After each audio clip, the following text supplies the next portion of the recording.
game here at Charlotte.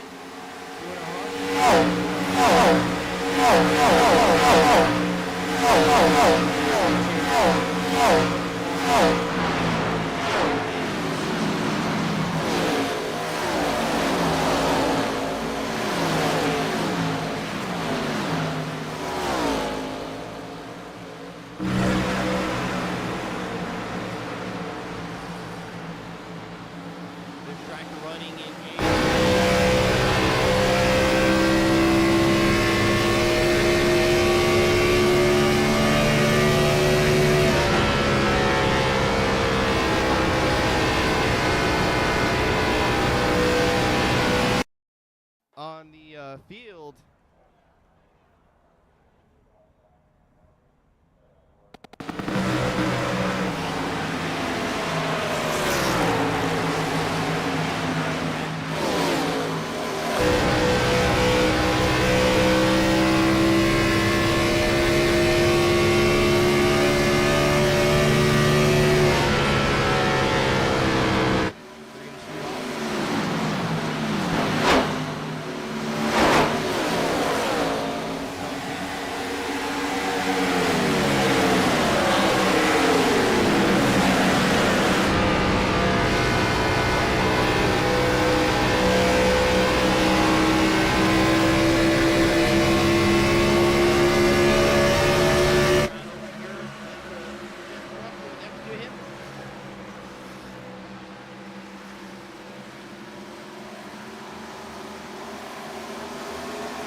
Equipment, a little bit of tire there, 1, 2, away.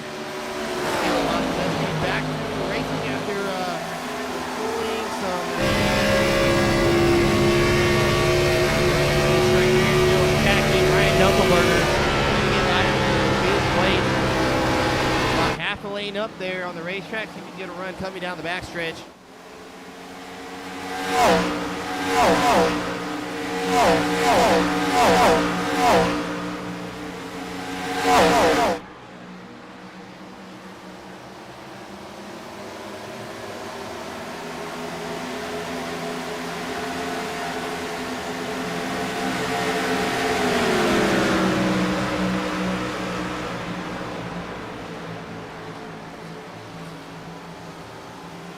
Striker unable to get the move here on Dunkelberger. Dunkelberger inching closer down to Caleb Modzelewski, just ahead of him.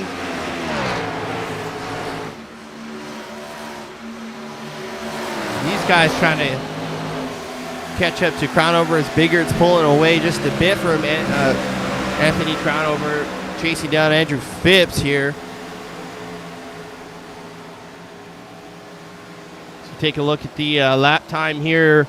Andrew Phipps losing 4 to the last 5, just slightly ever quicker on lap 8. A couple laps to go, running around the racetrack, just a tick quicker. It looks like Biggard's just ever so slightly closing in there. See what they run this time by. Biggard losing a good chunk that time. Andrew Phipps, I think he's just managing the gap. We talk about that a lot, managing the gap. No need to push when you don't have to. And he recognizes Biggard getting a little bit closer, just gives a little bit more here and there just to stay in the lead as the guys roll back here. Good battle back here. Just ahead, Mark Odell leading this pack side by side. Coulter in the 3 and John Hammond in the 29. There's Coulter, John Hammond on the inside of him.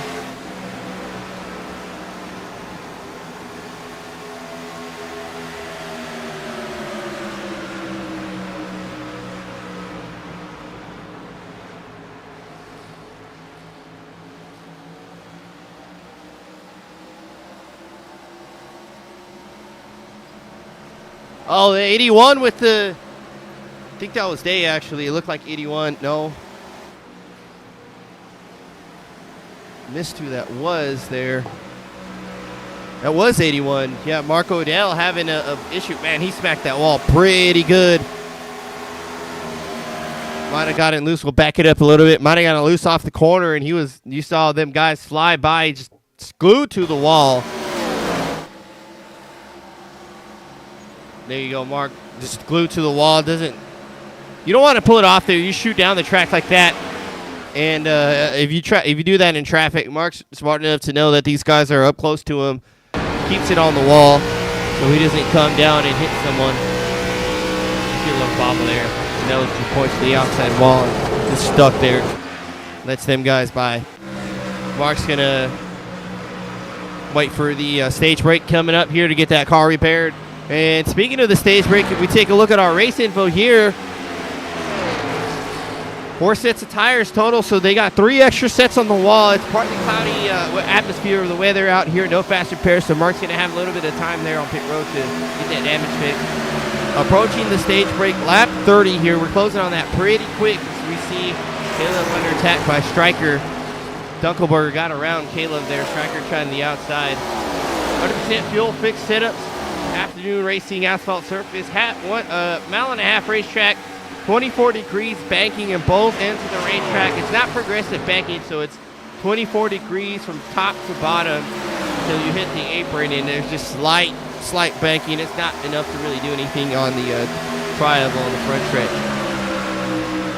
Just 5 degrees there as Striker's really putting the heat on Caleb Modzelewski. Caleb has been away for a little bit, so might be a little rusty, just trying to get his bearings back here. Doing a great job as Striker.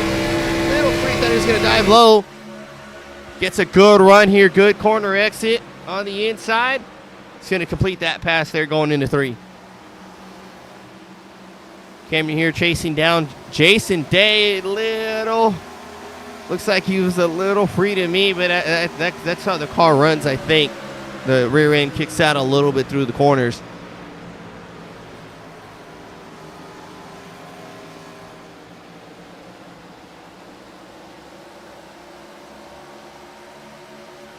Cameron doing a great job. Him back here, falling back a little bit. And there's Craig Jr. A little bobble there on the exit, trying to go on the attack for the 3.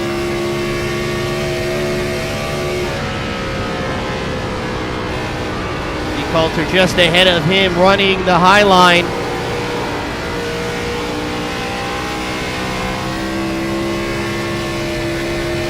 Craig Jr. running the middle of the tri-oval, trying to shortcut. Little slip up there coming off. That might open up the door for Chris Roberge. Mark Odell here limping his way around, just trying to hang on to it. There's Jerry Culver in the number 13 or number 80. He should be number 80. The spec map's all weird on that one. Running the My Three Sons car. Just a special car for his mother who passed away this past week. See on the hood there, love you, Mom. And Sherry Culver, always, we mentioned, a big supporter of Chop Shop, always watching every race, whether Jerry's in it or not. Oh, Jerry stuck on the wall. Got loose coming off the corner there. It's not too bad, though. This is a scraped little wall. And there's a caution out on the racetrack with Coulter Jr. on the inside of the racetrack. The engine's blown up. That's going to be it for him. And that's interesting because I don't see a lot of damage on the race car. That has the look like if he there's a good dent on the front. But, I mean, it's not that bad to where it'll blow an engine. We'll take a look to see what happened to Coulter.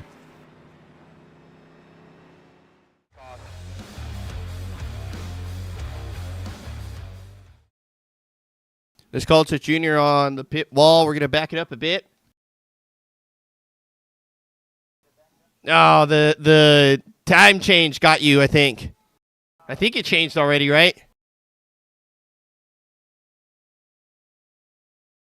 There's Coulter on the top side of the racetrack, seeing what's going on with him. I think the rear end's kicking out here a little bit.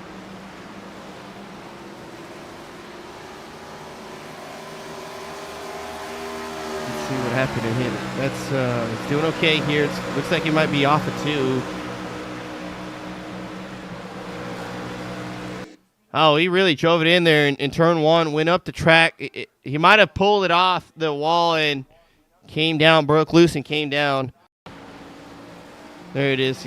He's loose, catches the apron, sends him around. That is a pretty good hit. That damage doesn't look that bad to blow the engine like that. That's interesting. We'll back it up a little bit, right on board with him.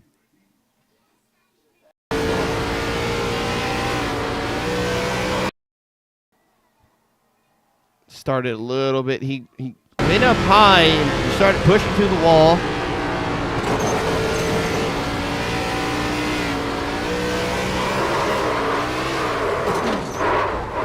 He stayed on it going down the racetrack. I guess he was trying to loop it around. That's interesting. I would have hit the brakes and just locked it up personally, but he's in the wall, and he's probably going to be on pit road for a good while. There he is on pit road. It's blew his engine somehow. There's Mark O'Dell. We saw him catch the backstretch earlier, and all the guys coming out of turn number 4 down the starter cam. I'm going to throw a quick caution up. We're going to sort some things out here. It was super late on the start of the race there, so I got to clean up some things. We'll be right back for the restart.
Coming to the green flag. Phipps on the inside, leading Nathan Bigger. Slippery start. See how they do here on the start.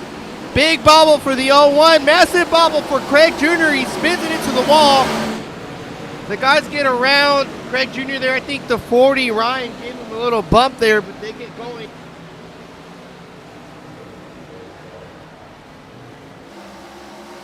Crown over takes over the lead on that exchange. 01 passing the 25 or trying to on the outside, and Ryan Dunkelberger here trying to go in for the kill on both of them. Very slippery starts there.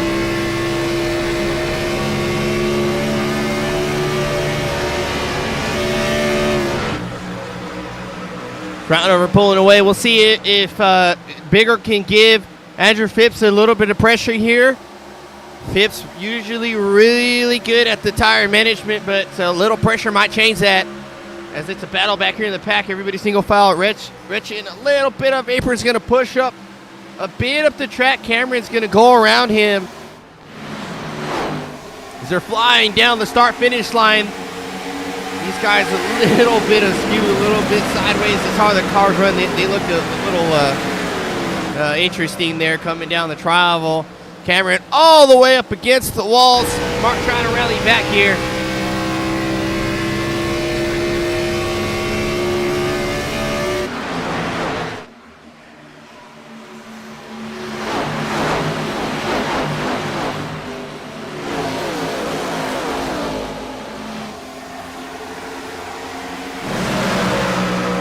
Zaleski absolutely slammed the right side of his car onto the turn 4 wall. He pancaked the right side there. He's still running pretty good though. See how it handles here. He's going for a pass on Ryan Dunkelberger. Doesn't look like it's affecting him that much. See him on the outside there. These guys roll 3 and 4.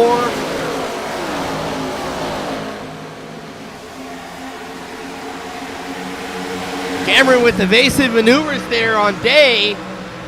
See him shoot underneath him. I think he had a great run in the tri-oval, trying not to get into the 52. We might have a battle for the lead. Andrew Phipps has caught Crownover.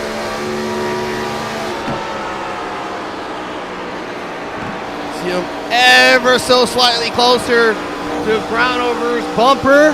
He's going to take a peek coming on the inside of the tri-oval, and Zaleski's there also.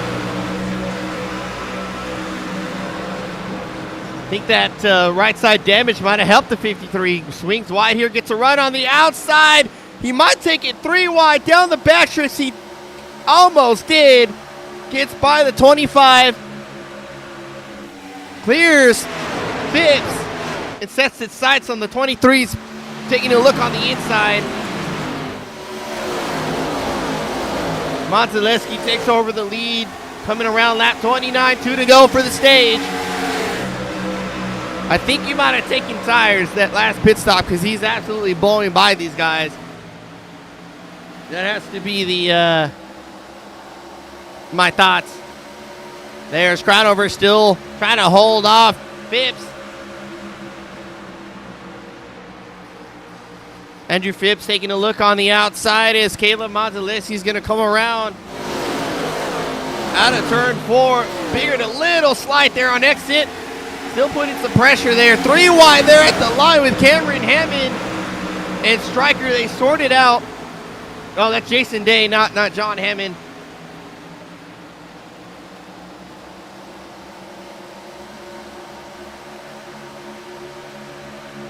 Cameron trying to take over the 52 as we're coming down for the stage end. Zaleski looks like he's going to be in for the win for stage number 1. As you come across the line, it is the 53. 28 holds off. 25 and 01. Dunkelberger gets your 5th spot. Top 5 coming through stage number 1.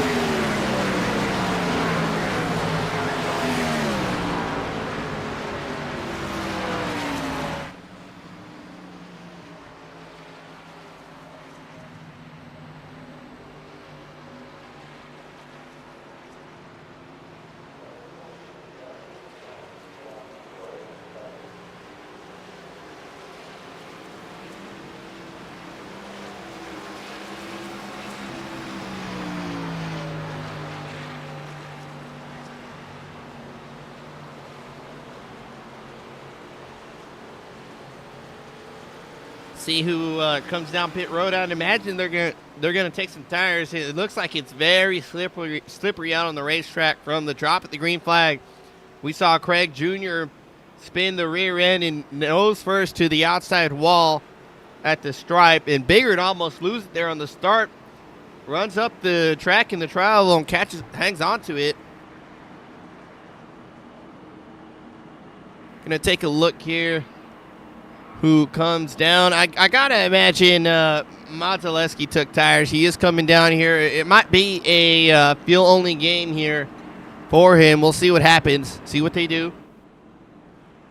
As the whole field's coming down pit road here, we see the pit stop ticker at the bottom. The timer on the left side is total time on pit road. The timer in the brackets that we'll see shortly here is total time in the box. Pit road, very important. You want to be as straight and center as possible so the pit crew doesn't have to adjust. They don't have to move up and or around the car there. You stop and they're immediately changing tires. Those fractions of a second will gain you or lose you a spot there. It looks like everybody's relatively good in their box. I think Cameron's a little more tailed out than most of them as everybody's car is being jacked up. There goes Hammond first off out of his box. I think Crownover got the win on the exit. He did. Ryan Witt stayed out. Just noticed Crownover, Biggert, Dunkelberg, Biggert, Phipps, Hammond. There's Cameron, Stryker, Day, Zaleski still on pit road. Maybe getting that. Yeah, you see it just pop up on the right side. Get that damage fixed.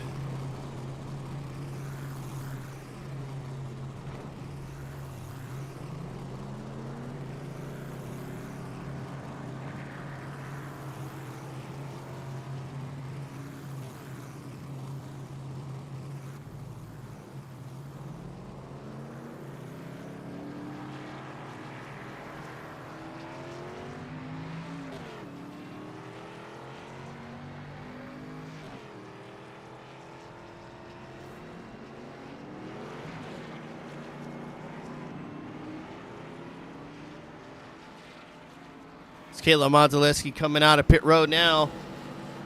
John Hammond coming back down pit road, maybe for a splash of fuel. See if we can have a chat with somebody down here.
Michael Strickland and Joseph in the booth. It looks like it's pretty crazy slippery on the racetrack, especially on the restarts. How's it feel?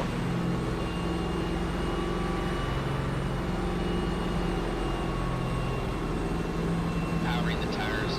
The surface is real abrasive. It's super bumpy. You can get loose going in and especially coming out, so everybody's just throttle modulating, just trying to survive. Hoping we get a little cloud cover here, cool the track off. I know it's a little bit hotter than what we want it to be, but I mean, ideally it's just keep the tires underneath you and stay out of the trouble.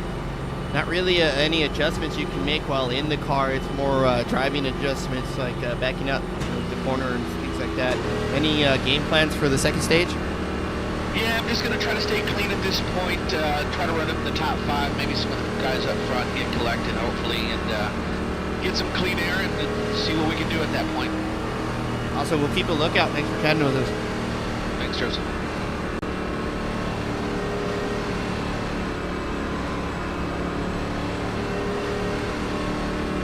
'88 giving us a little bit of insight. Not much they can do in the car, so it's driver adjustments for everybody.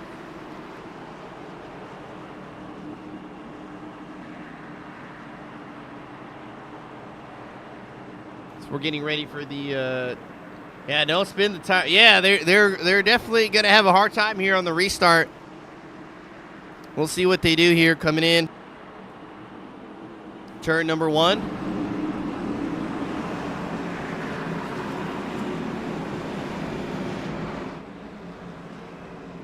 As Crownover's gonna lead them onto the restart. Green flag's out. No go for the inside lane. Wint takes off. Wint was the restart leader there. Gets a good jump there as they're flying by into turn 1 and 2.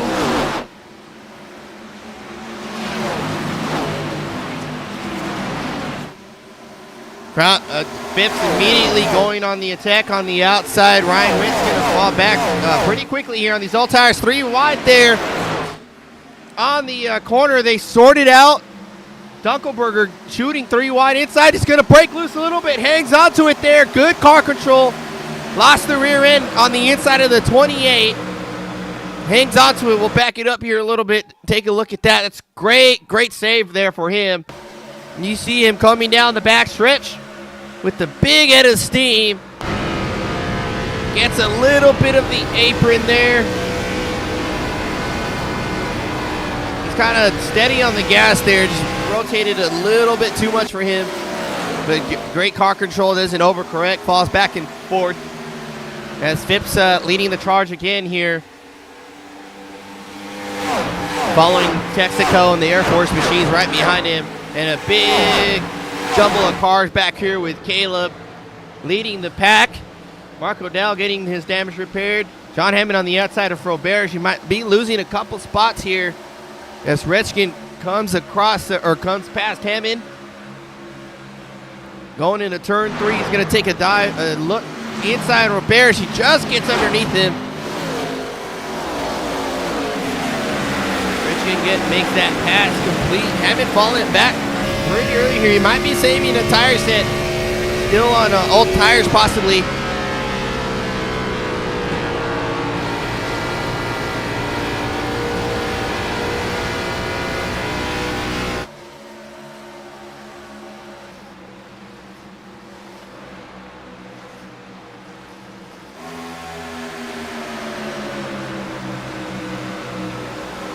Crownover closing in to Andrew Phipps, just slowly but surely, but we've seen this happen time and time again. Phipps will let you get a little bit closer, and then he'll start to check out. A little bit of bobble there for the 25 there on exit.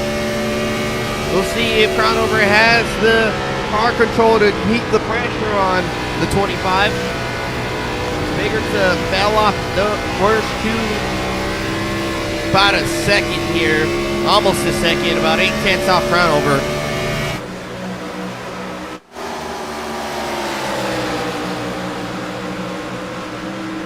Culver on the under your attack here. Both those cars. Craig Jr. on the inside, a little slide off the travel. Going into the corner, Craig Jr. makes the pass. Caleb following suit. Crownover has lost a good amount of ground here. Looks like Phipps is starting to pull away.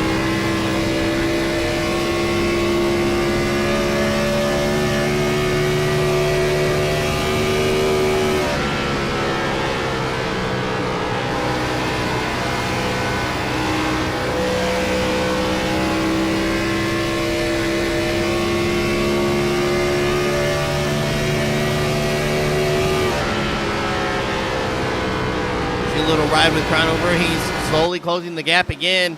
First two checking out. Ryan Dunkelberger has taken over third spot from Nathan Biggert. Jason Day just got by Stryker. He's really pulled away here. Take a look at that pass for third place here. Dunkelberger gets his inside. This has the look of a great run off a corner exit. We'll ride with him. He's able to get that power down. Just gets to the inside of the 01. Makes the pass complete here coming out of 2. Well, I thought he was. Biggert put up a good fight here. I think he might have let him go. Did take a good, almost a lap to complete there, but Dunkelberger pulling away from Nathan Biggert now, trying to set his sights on the top speed just ahead of him.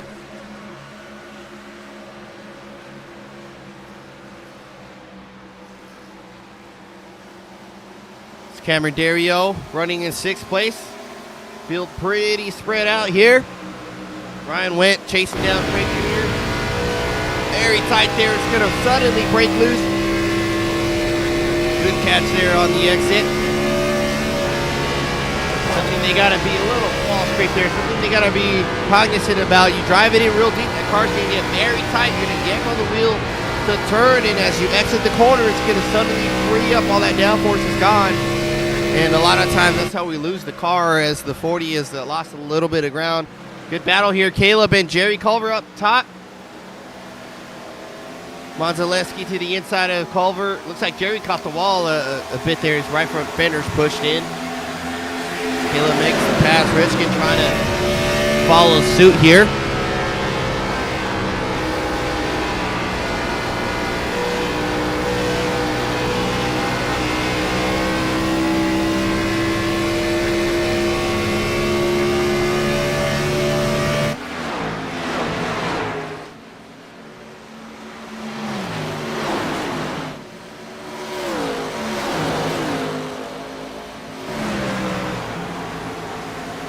Little slide there for Ryan. Caleb on the inside gets around him, loses a lot of speed on the exit of 4. Still on those older tires. Richkin and Caleb get by him. Jerry taking a look to get around him.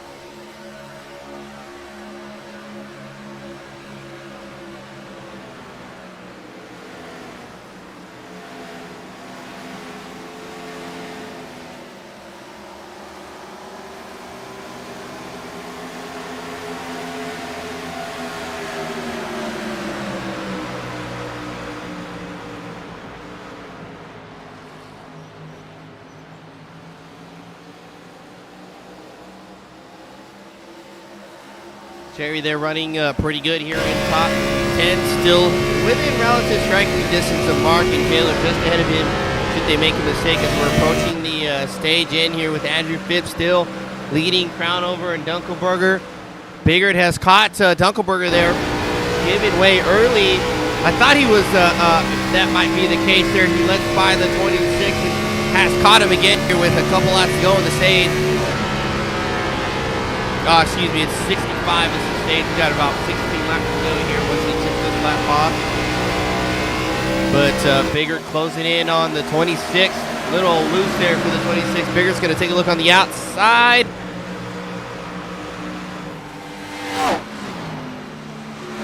Should get him here on the exit with that momentum. Looks like he just might. He does. Now setting his sights for Crownover just ahead of him, and I think he's quicker than both those guys in front of him. So we take a look here at the timing.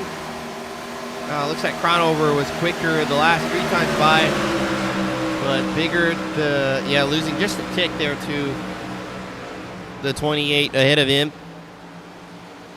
Top 3, Phipps, Crownover, and Biggert. Phipps leading the way.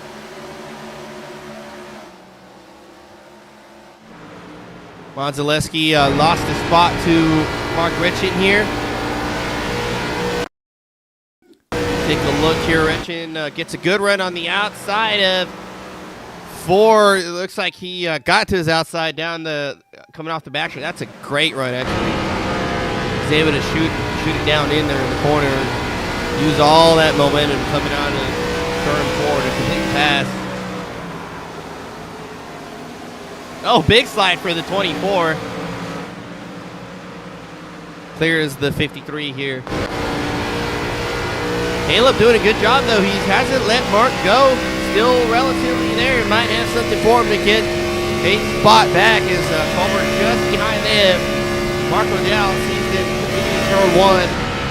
There's Ryan Witt just behind Mark, and there's a battle here. There was a battle. Roberge gets around Craig Jr. pretty quickly, and Hammond is at the tail end of the field. I gotta say, he didn't take tires the last time because he's dropped off pretty quick.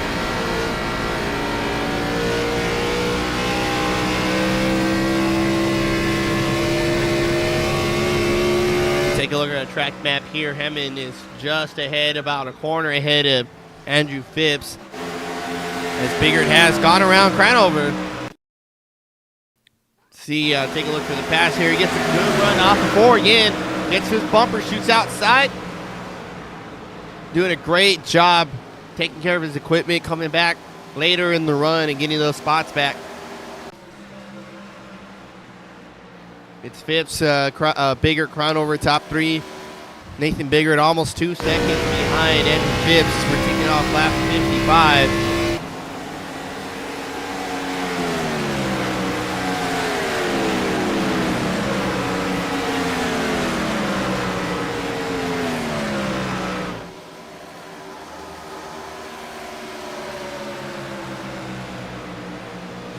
Monteleschi has caught Mark again. Going to take a look on the inside.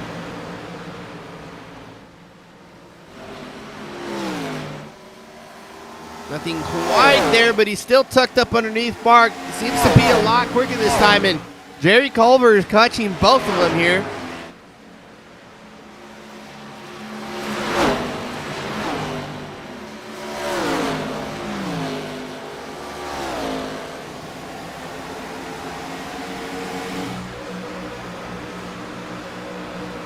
Caleb there really going to the bottom of the corners on both ends. Mark running the top, having great runs on the exit of the corners.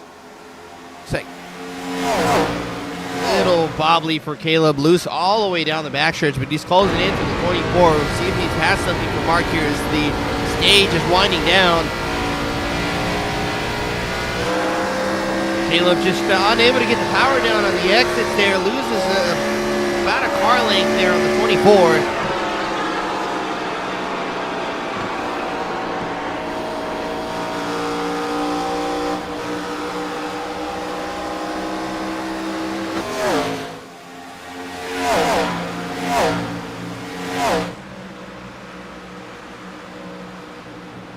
See the fight continue on here. Caleb, just same deal there, trying to get to the inside of Mark. It might benefit him to try another lane in one of these corners with a handful of laps left, but it looks like he's getting to the inside of Mark. It might be working out for him. Mark's tires might be giving way as he's starting to slide up the track in those corners, and now they're side by side. Coming down the back stretch. Looks like he might just have Mark here. Mark still fighting back on the outside.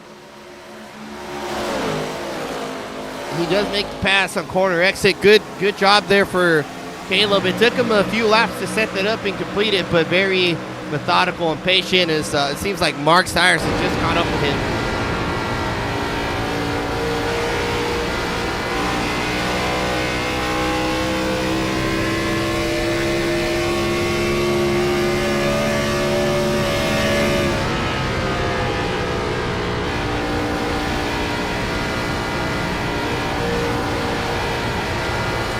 Caleb pulling away as Jerry's starting to catch up to the 24. I'm not too sure if he'll catch him before the stage ends, but Jerry doing a great job running in 10th here. As Crownover and Dunkelberger are relatively close. I'm not too sure if Dunkelberger will catch him either. We got 5 laps to go in the stage.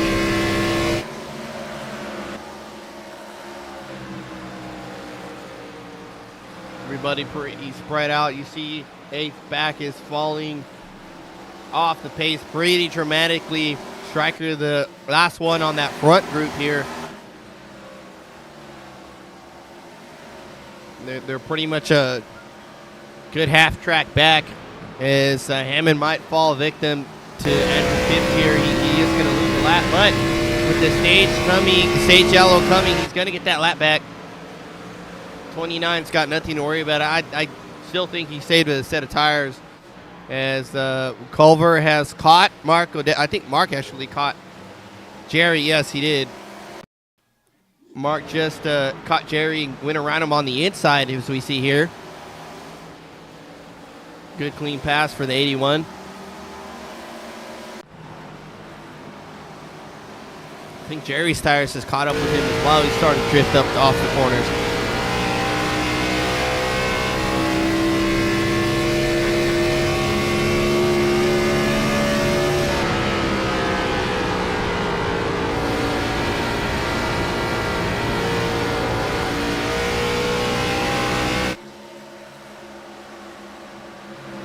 John Hammond there.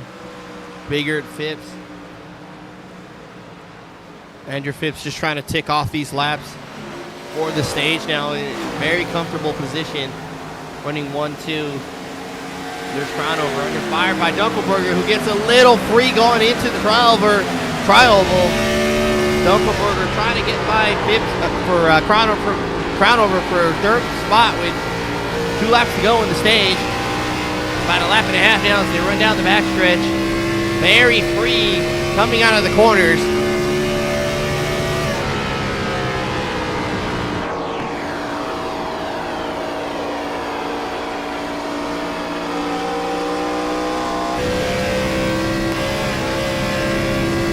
Hear that throttle lift there as Crownover's going by John Hammond as well as Dunkelberger running the final lap here for the stage.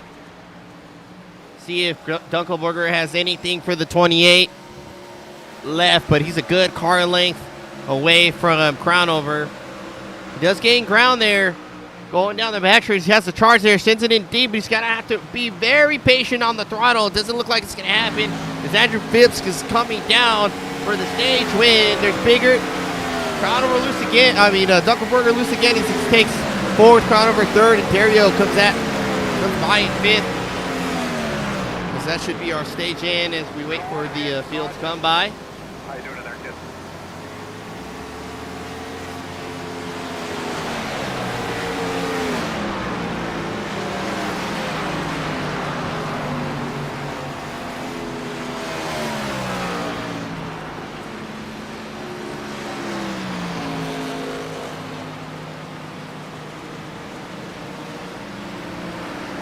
Andrew Phipps, your second stage winner. Tires for everybody, I gotta imagine, this time around. A pretty straightforward strategy here at Charlotte. These tires are pretty used up there.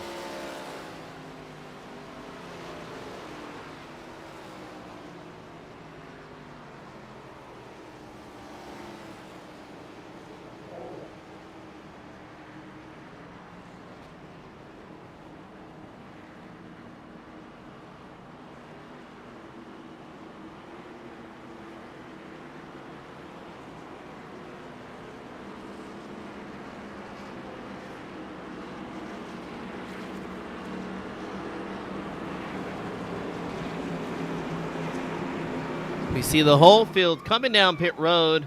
Looks like Robert's just elected to stay out. We saw him shooting around pit lane back there.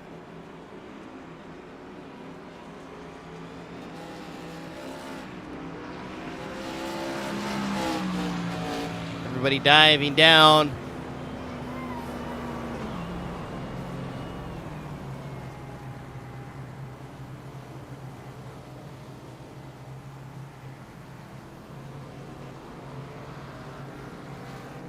Good stop for everybody. Looks like Phipps is going to be the first one out. Biggert, Dunkelberger gets third from Crownover as the whole field comes down. A couple guys still staying a little bit longer. It looks like just getting some damage fixed. There goes Mark.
Robert's up front from Phipps there. Robert's staying out. Here, Richin down on pit road there, as well as Jerry Culver coming back down pit road for more damage repair. We'll take a quick second, let them get reset up. We'll be right back for the restart.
green flag out. It's a big jump there. It looks like Dunkelberger has hit the inside wall.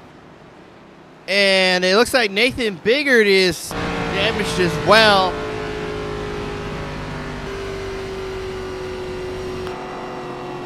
Doesn't look like it's okay. He does have a little bit of damage on the right front of the car.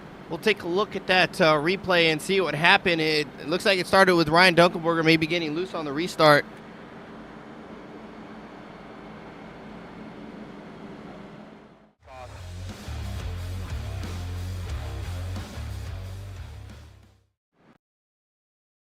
There's Dunkelberger sideways.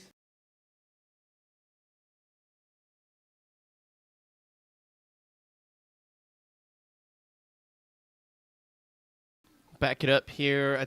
Oh, they ended up 3 wide. We know Robert stayed out. They went 3 wide on the start. Dunkelberger already taking a peek, going for a pass. And then Roberge comes down on him. I mean, that's the trial, though. You got to come down in the corner to make it. I think just a real impatient move for the 26 as he comes across the 01's nose. And everybody else doing a great job for missing that wreck. That could have been a lot worse. That wreck wasn't anything as bad as what it should have been. So we're going to back it up here.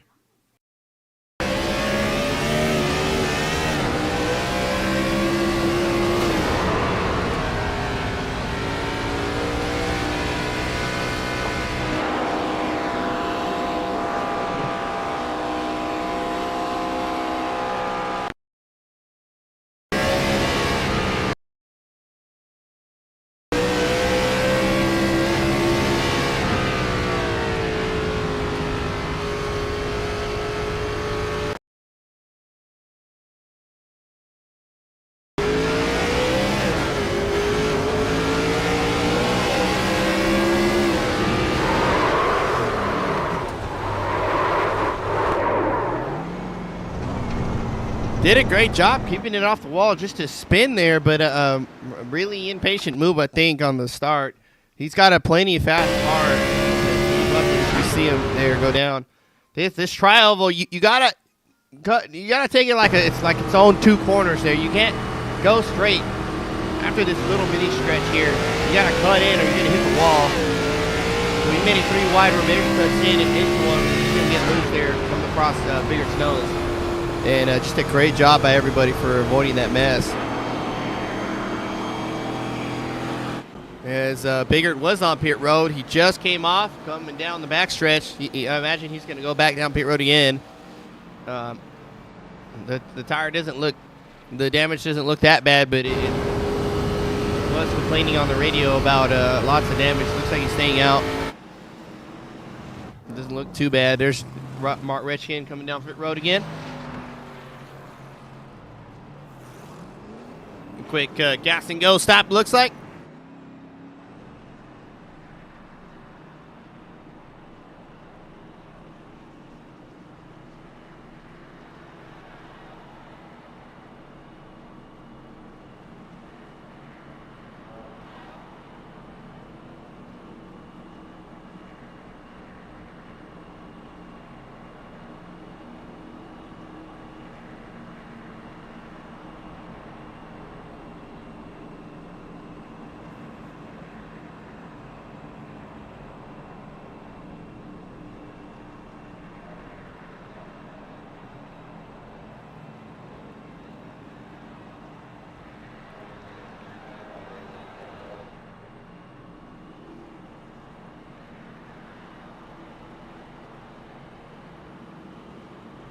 We're going to see if we can have a talk with Biggert here.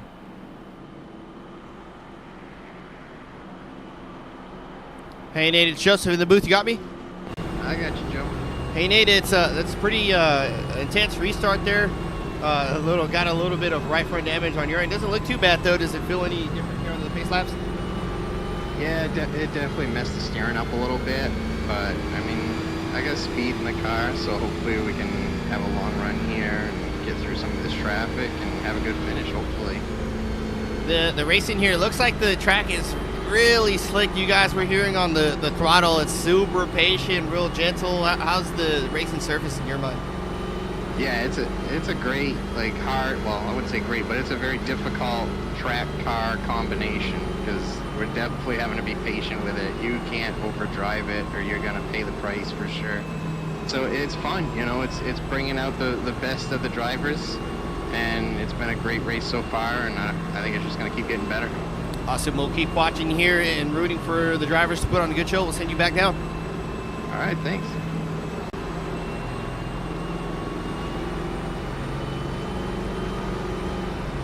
Nate giving us a little bit of info, saying the car is a little bit different now, but he still believes in being able to contend for the win, as Phipps now is going to lead him off to another restart with Cameron Dario up front. New face here on the inside. We'll see if Cameron has something for the 25. We know he's very aggressive as we're getting ready for the green flag restart. Barney's got the flag in hand. Green flag's out. They roar down through the travel. Looks like a little slip for the 88. Not too bad. They're coming down into turns 1 and 2.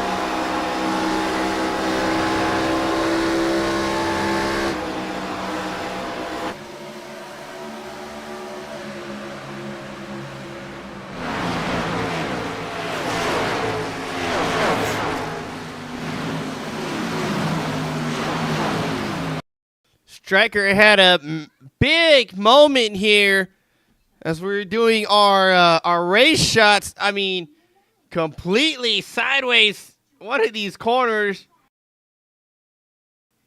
As I'm not sure, it looked like it when we were coming off the bumper cam and crown over one. I might have seen it wrong, but it looked like I thought he went spinning to the inside of the track.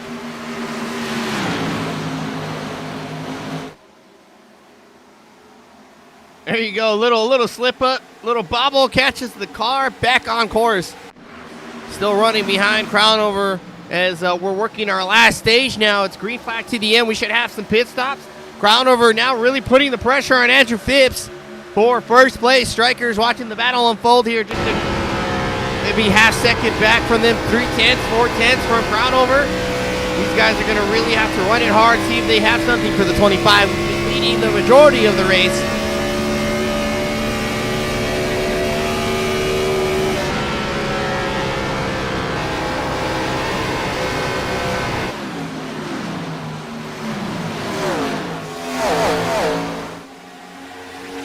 Has caught the top two, it looks like, as everybody's roaring down the back stretch. Single file for the field. Mark Retchkin catching some wall there in turn 3. Mark Odell catching some wall there in turn 3 entry as Biggers really making his way up the field, pounding the 26.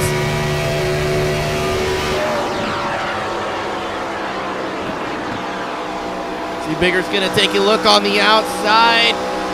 Dunkelberger gasses it up and keeps the position for now.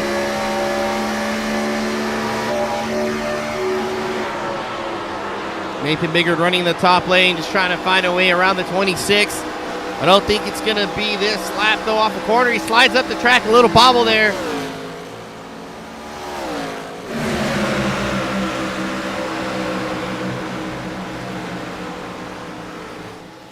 Phipps still under pressure by the 28. Striker closing in ever so slightly. These guys are running really hard. We still got a good ways to go in the stages. It looks like Ryan Wentz coming down pit road.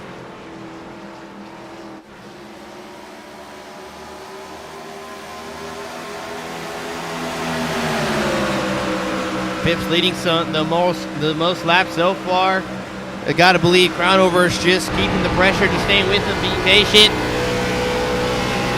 But also, gotta look to the mirror. There's Stryker right behind him. Seeing Stryker in his mirror. How patient is the 88 gonna be?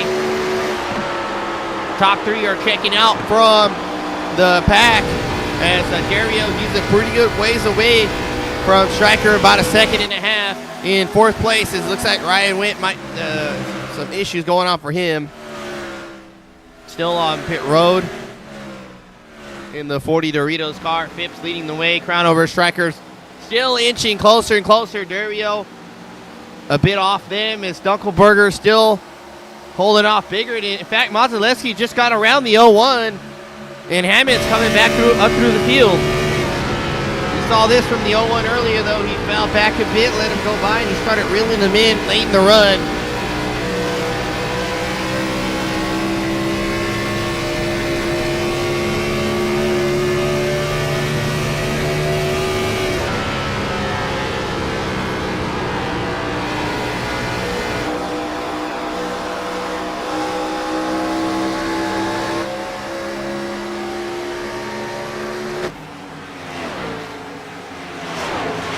Two battles going on now. Dunkelberger trying to get by Jason Day, and he does clear him there, come middle of the corner. Biggert comes across Mazalewski's nose hard on the outside wall, and that's a caution. It looks like that was a big hit. He got to the inside of the 53 real tight and slid up. And the 01 now trying to make his way back up through the field. Lots of damage for Nathan Biggert here late in the race.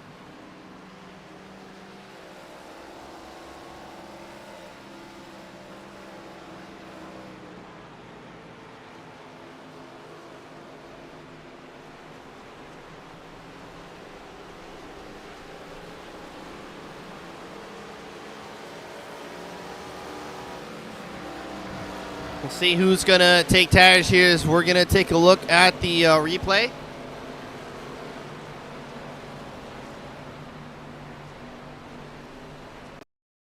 Coming back down, there's Nathan Biggert. He does catch a little bit of the apron there, but I don't think that's what really affected the car. We'll see here. It's rotating down. Yeah, that might have had done. He clipped the apron, comes back up across the 53's nose. And it's a pretty good hard hit to the right front. Bumper broke off, but iRacing deemed the damage wasn't that severe. Put it back on. Caleb Mazalewski shouldn't have that much damage, I don't believe. He pancaked the right side. But funneling in here.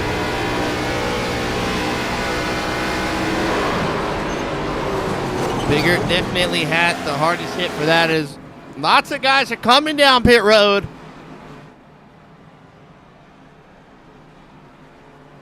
Tires here. Stryker, Dunkelberger, Odell are staying out, saving that set of tires. Everybody else coming down pit road taking tires. We'll see. They're banking on this being the last yellow. If we do get another yellow, those top three have an extra set. Looks like Dario just stop and go, as well as Crownover just putting fuel to make it to the end.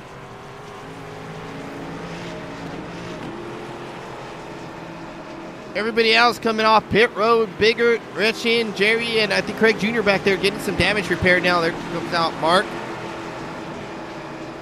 Lots of different strategies at play here.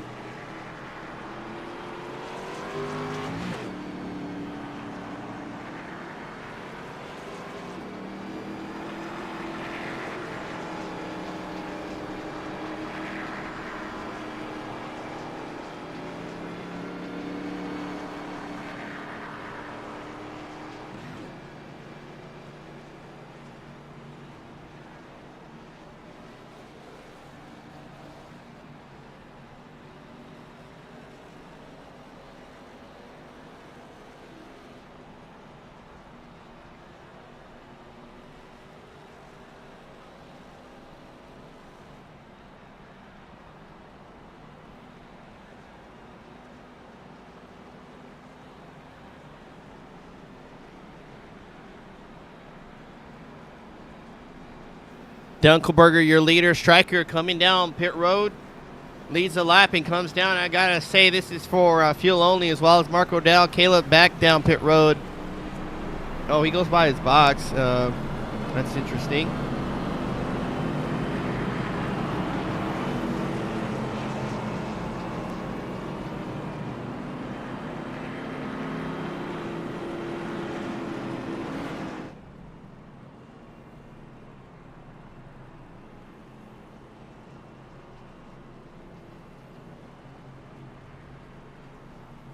A little bit of strategy at plays. We'll take a talk with the number 20 Z-Line machine. Cameron, you got me? What's up, bud?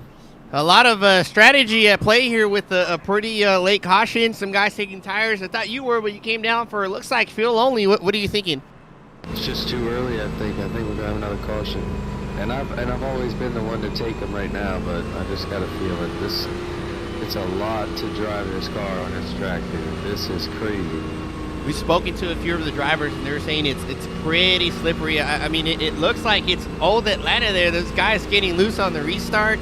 Guys all over the track. It's pretty nuts from my point of view. That's exactly what it feels like. It's like we're in Atlanta, but it's just way looser than Atlanta is coming through the center of the corner. How's the car feeling aside from the slippery? Pretty comfortable, maybe contend for a win? It feels like I'm a jockey and I'm on top of a horse. We're running sideways. You guys are dog trekking all over the track. Man, it's crazy. It's literally like there's a thin line between wrecking and just continuing on for another lap. Man, well, it's been a great show here so far. We'll be rooting for the drivers to finish it off here. Maybe get that late yellow that you're hoping for, but we'll send you back down. Thanks for talking to us. Yes, sir. Cameron with a bit of strategy at play, starting in the second row inside, as well as Crown over. Dunkelberger stayed out. These guys just the inside row, first and third, just taking fuel. Andrew Phipps, the first to take tires, but we'll see if the 26 might stack up the outside lane. See what's going to happen here.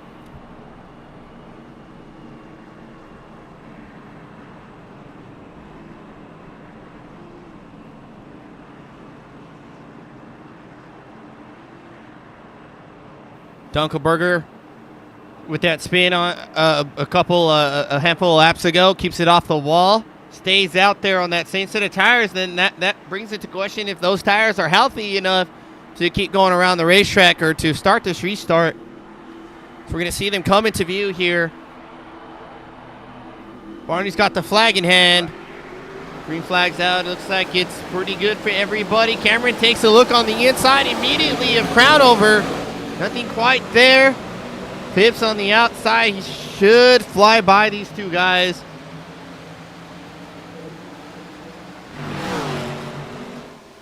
It's coming down. It's a good jumble of cars back here. Craig Jr. on the outside. Striker backs up a little bit from that 3 wide. And Jerry on the inside of the 94. It's a good bubble here. Looks like Bigger's car isn't too bad. Still on the inside of Mazaleski coming out of turn number 4.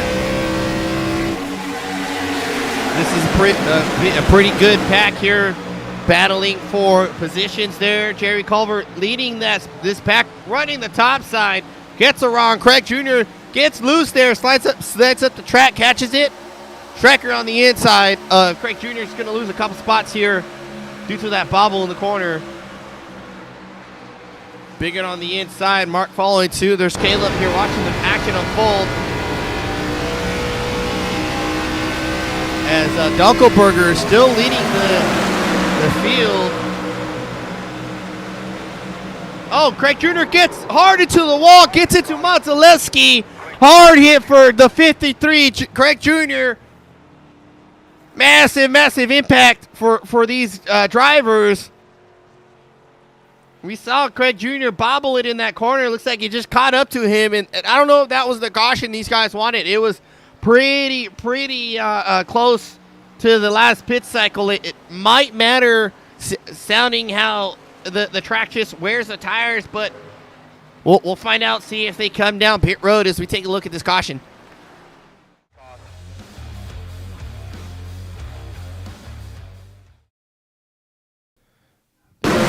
Caleb started with Craig Jr. just ahead of him.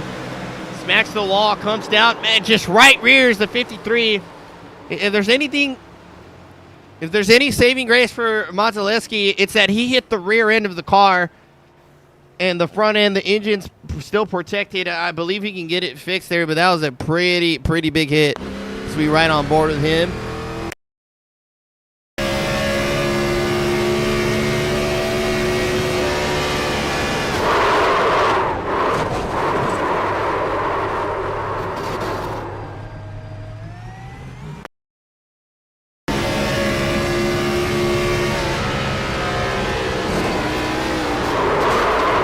Wall hit there, just gets into the 53.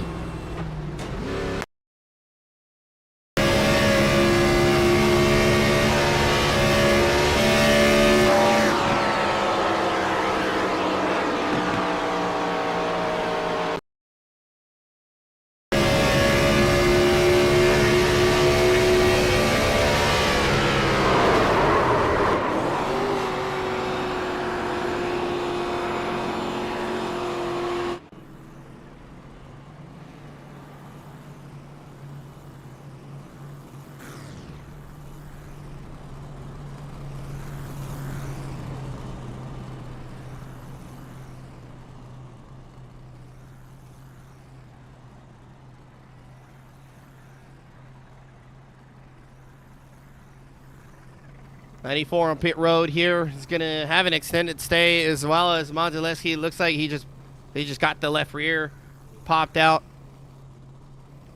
Now the crew working on the right rear, but doesn't look that bad for Modzelewski there. He's having some unfortunate luck though.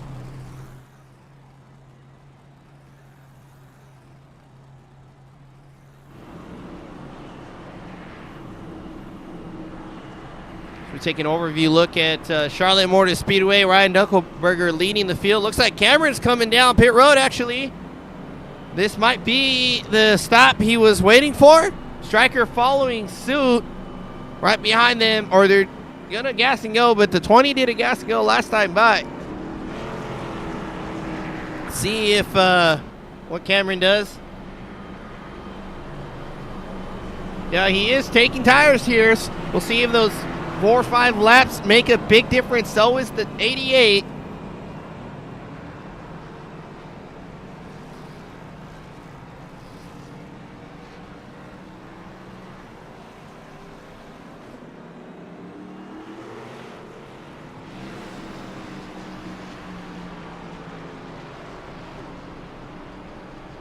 Still a lot of laps left to go as the field is rolling down the backstretch. Double file getting ready for the green flag. Dunkelberger leading the fields, able to hold off the guys there on the last restart. He was doing pretty good there, but Crownover being patient again, I believe. No reason to push as he's been the dominant car all day, all night. Andrew Phipps in third. Day is in fourth. Hammond, Roberge, Culver, Biggert, Rutschkin in ninth, and Dario 10th. Stryker 11th. Modzelewski does come off pit road in 12th. Craig Jr. sitting on pit road at 13th. And 3 cars out of the race. 14th, Mark Odell went 15th, and Coulter Jr. in 16th. As we got one more lap around, excuse me.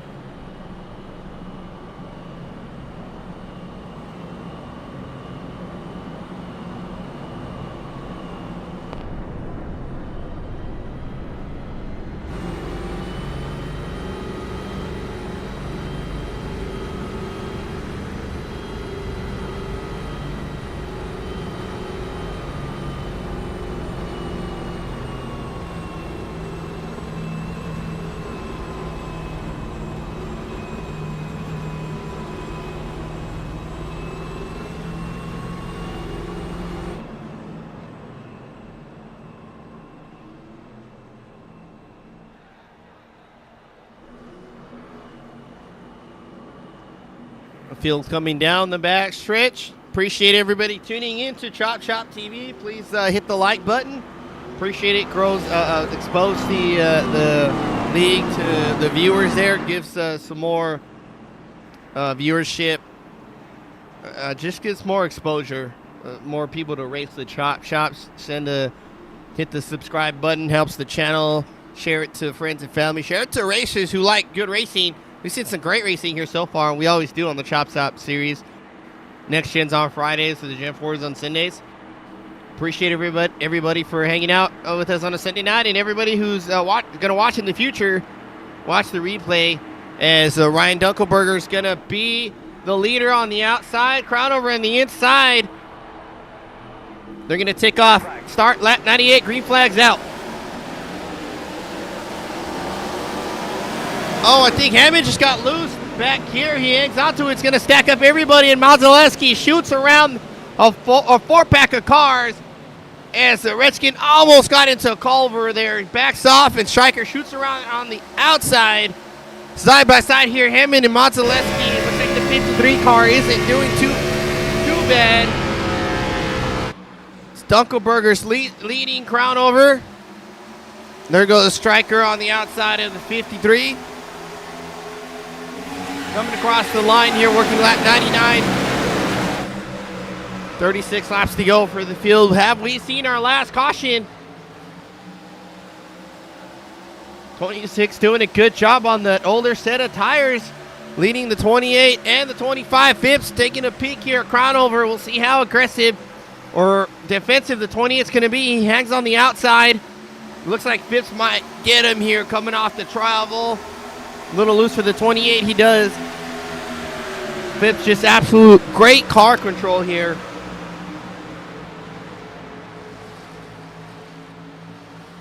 Look at the closing distance, the tire difference there that Andrew Phipps has on the 26 of Brian Dunkelberger as the field is flying by down the backstretch.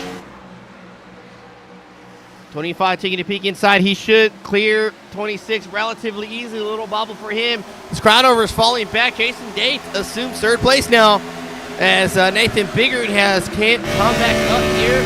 Got the car repaired. It's not too bad, it looks like. 28 looks like he's sending it off really hard in the corner. You see him slide up. Late corner entry just before middle of the corner. And that's all tire wear there. You're overheating the tires. You're using it up more than you should. As Biggert is able to roll the bottom of the corner a lot better here than Crownover is able to so far.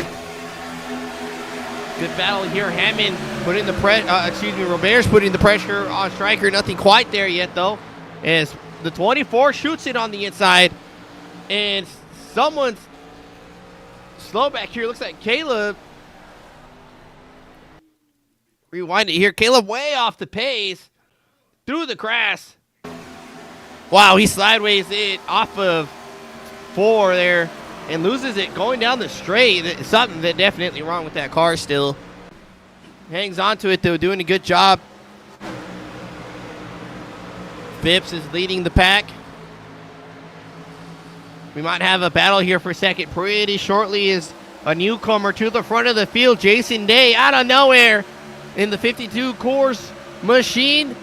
He's going to have a peek inside the 26. He should get him here. Real tight squeeze by Dunkelberger. Not giving Day any kind of room, but gets a little wobbly off exit. As the field's just a pack there. Hyman almost loose there into the field. Just a pack of hounds here. John 29 stuck in the wall. And I think I just saw smoke. Someone might have had a little slide there. And Crownover is really falling off the pace. Everybody loose here, pushing as hard as they can.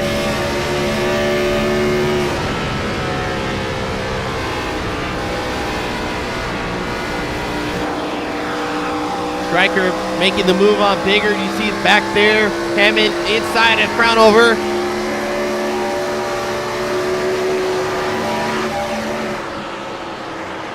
This is Mark Retchin following Hammond through. Looks like those, I don't think the 28 took tires or he just really taking care of them, but he's falling back pretty quick as Day has caught Andrew Phipps here. We'll see if Phipps will hold off Jason Day. We've seen it time and time again.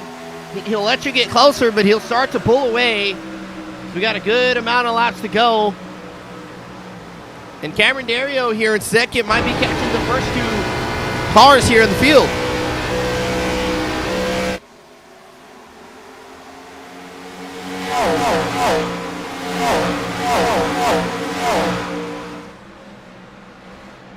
Crownover still falling back here, losing another spot to Robert's tight there. Checks up there, not to get into the 28.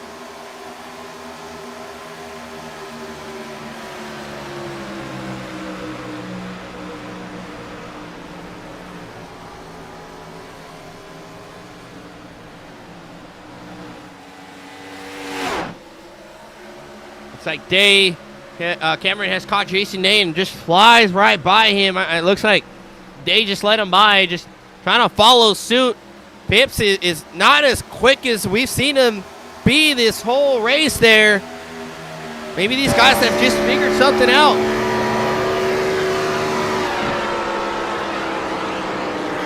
Cameron running the top side of the racetrack. Gets a little tight there, has to check up. You see him bubble.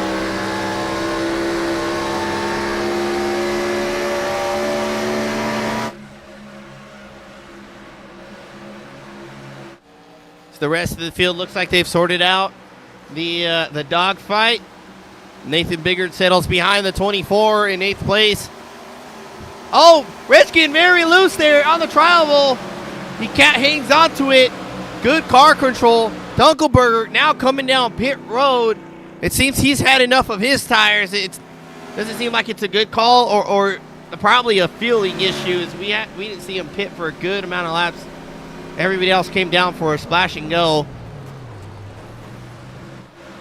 Mark Retching, though, with phenomenal car control here. We're going to back it up. Gets loose off of 4 going into the travel. See him work the wheel. There's Dunkelberg going in. That might have changed his trajectory. Maybe just got him a little bit distracted. But still, Cat hangs onto it. Works the wheel back and forth. Keeps it straight. Good job by the 24 here, trying to chase down the 01 now. Jason Day still following Cameron Dario, but Andrew Phipps is starting to check out from these guys. Phipps about 4/10 ahead of Dario. And about 8/10 away from Day. They're 4/10 apart from car to car.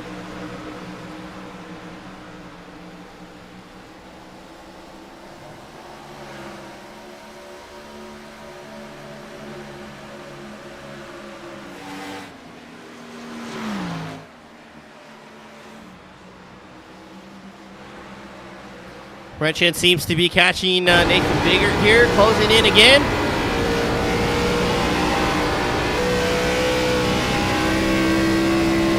You hear him, they're just working the throttle, having to lift completely and get back on it. Working the wheel, just trying to get the car not to over-rotate, but getting the power down.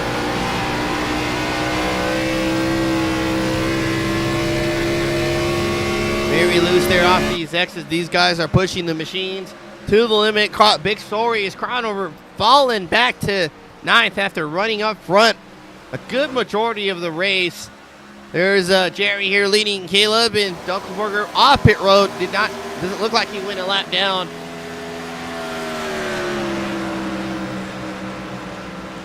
Would need a caution to have any kind of chance here. Phipps leading the way.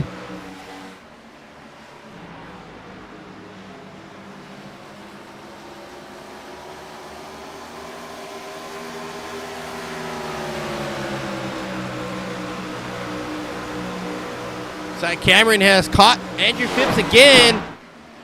Might have a battle for the lead here.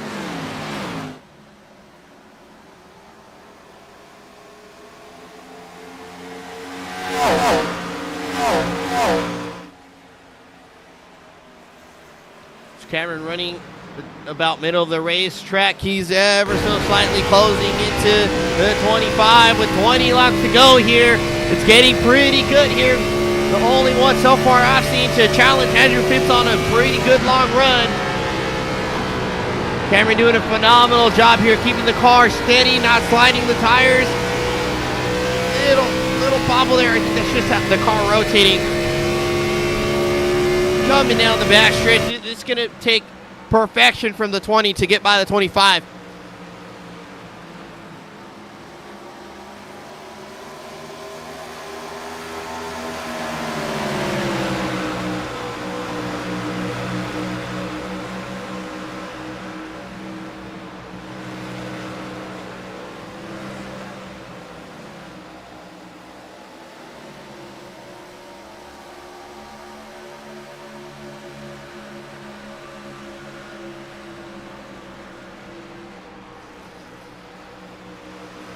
Take a look at our lap timer. Phipps slower last 3 of the 5 laps, and then slightly quicker the last 2 laps. And we usually, this is about, wow, that's a big chunk of ground Cameron just gained. Almost 2/10 on the 25. Working the backstretch. We'll see what Andrew Phipps has got to be looking in the mirror here. Cameron putting a lot of pressure. And we saw this at North Wilkesboro with Cameron following Andrew Payne. And I think what it is those guys just not used to that kind of pressure. Payne making a mistake and locking him up, going up the track, and everybody just wrecking in that corner. We'll see how stable Phipps is here, as this is not something he's used to or not used to in this series anyway. Having a car so tucked up behind him with 17 to go. We'll see if Andrew Phipps can hang on or if he'll fall victim to a mental mistake.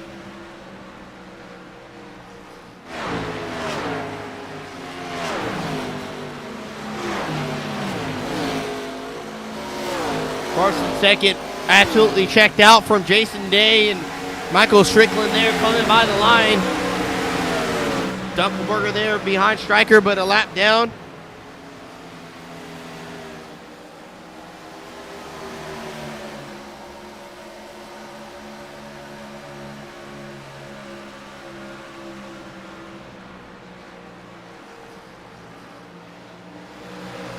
Looks like Andrew Phipps has opened up the gap just a tad bit here. They kind of just exchanged the last 2 laps. As they're running relatively the same way. Wow, Phipps, yeah, he's put the jets on there. It's gained back almost 2/10, a 1/10 and a half. That last time by, you can see the gap there on the screen, just 25 starting to completely pull away from the 20. Everybody else here, Hammond rallying back to the top 5 and running in 5th. And Biggert also in 6th there. Roberge, Rechin. Crownover just ahead of Rechin, following Roberge. Roberge pretty close to Crownover. Might have another spot laying in wait just in front of him. We're working lap 14 to go. We're working 14 to go. Jerry here, back here, 3 and 4, just behind Caleb. These guys are going to need a yellow. I know they have a set left. There's Dunkelberger, lap down, just trying to get a lap back now. Cameron bobbles off of exit.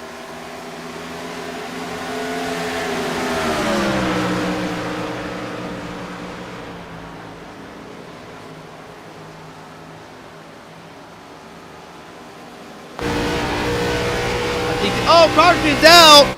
Carson's out. That's what a lot of the guys have wanted, and it looks like it's Crownover in the grass. I was just about to say that looks like that sealed the deal for Cameron. Dario getting passed by Dunkelberger, gets loose, and Phipps just checks out.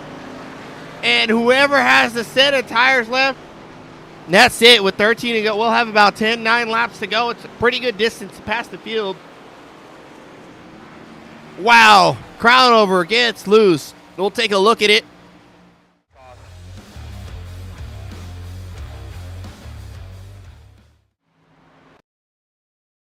There's Crownover sideways in 3 and 4.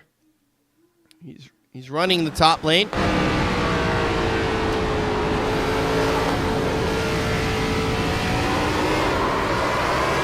A little bit too much gas, and he keeps his foot in it.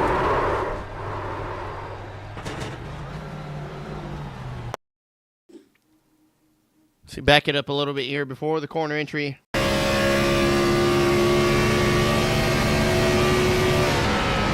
Really sends it in there. It's going to shoot up the track. And we talked about this earlier. As you send it in, the car gets really tight. You're yanking on it to go left.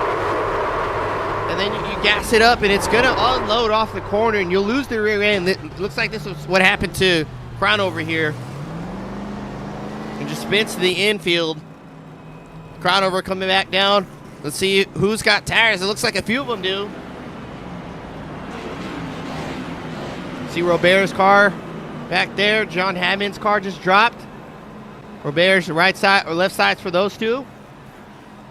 Bigger taking tires. Quite a few guys still have tires. Phipps, Dario, Dave, Stryker, Mark, Richin. No tires for them staying out. These guys back here might have a chance to pass the leader if they don't get too busy fighting each other. That's the big key factor, is they got new tires, but a good amount of guys have new tires. They might get stuck battling each other.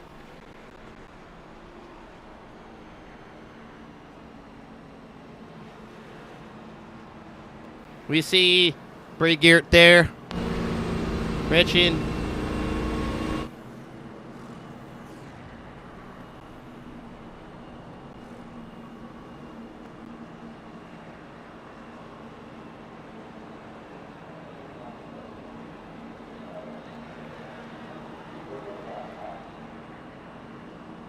Side by side there for the field. Oh, there goes Mark coming down pit road.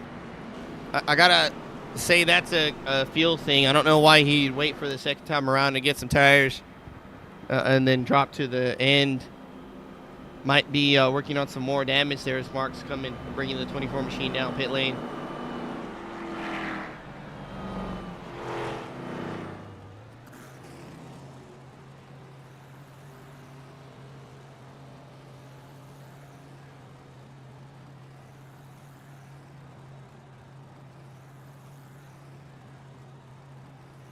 John Hammond, Joseph in the booth, you got me? Yes, sir. What a break for some of the guys with tires. You're one of them with the late caution. What are you thinking here with about 10 to go?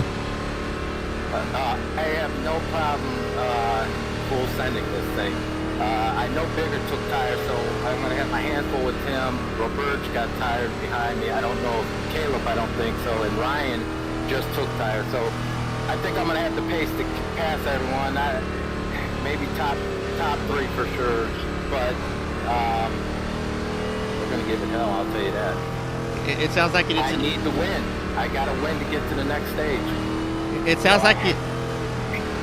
Well, that's why I didn't take tires that first 65 laps. I want to lap down, knowing I get the lucky dog and save them for the end. So hopefully it pays out. I wish it would have stayed green a little longer on that last stint, because they would have got tires and I would have had a set still. So we'll see. Definitely a smart move at play. We noticed earlier you stayed out after the stage and going a lap down the second stage, saving you. It definitely sounds like an elbows wide moment. We have to just go for it to make it to the playoffs. One thing we saw, even as the new tires, is a lot of slipping and sliding on the restarts there, but it looks like we just got to put our foot down kind of moment. Well, I look at it this way. The 5 guys in front of me are all in the playoffs already. So they have nothing to lose. I have everything to gain. So there's going to be some bumpers. It's going to get exciting. We'll keep watching, see how it unfolds for you and everybody else, but I appreciate you talking to us. Yep. Hammond with a little bit of insight there. One of the first cars up front with some tires. Nathan Biggert, the other one right next to him. But they got a couple rows to contend with just ahead of them. Phipps, the dominant car, will he be able to hang on and win? Will these guys get to racing each other? We might have another yellow. It's not over yet. We're going to have 8 to go as they're going to come down the start-finish line. The 25 is going to lead them to the green. There's all kinds of things can happen. We might have someone from the back win. I mean, we're going to have to sit here and find out. It's going to get crazy these last handful of laps. Guys with desperation needs like John Hammond have to win the race going for broke. As Barney's got the flag in hand, Andrew Phipps leads to the green flag. Green flag's out. Phipps gets a little loose, slides up the track. So does Hammond. And they're going to stay up the middle of the racetrack. Dario all the way to the bottom, loses a bunch of spots. Here comes John Hammond. 3 wide right behind him. He clears everybody. But here comes Bigger following him across the out of the corner, side by side down the backstretch. They're both chasing Andrew Phipps.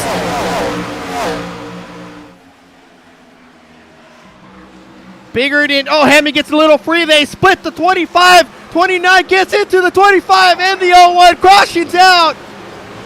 Big Red 21's backwards. A bunch of guys across the grass. It's not over yet. I think the 88 is in it hard into the inside pit wall. The whole car is down a tire. I mean, that was one lap. We got to go by again. The 01 and 29 splitting the 25. They get together.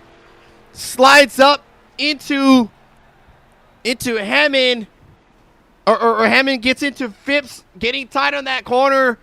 I mean, we got wow. It's not done yet. Hammond comes away with the lead. Modzelewski, Bigger loses a ton of spots. I think he's got front left damage. Looks like he's okay. We'll take a look and see this. I mean, insane restart.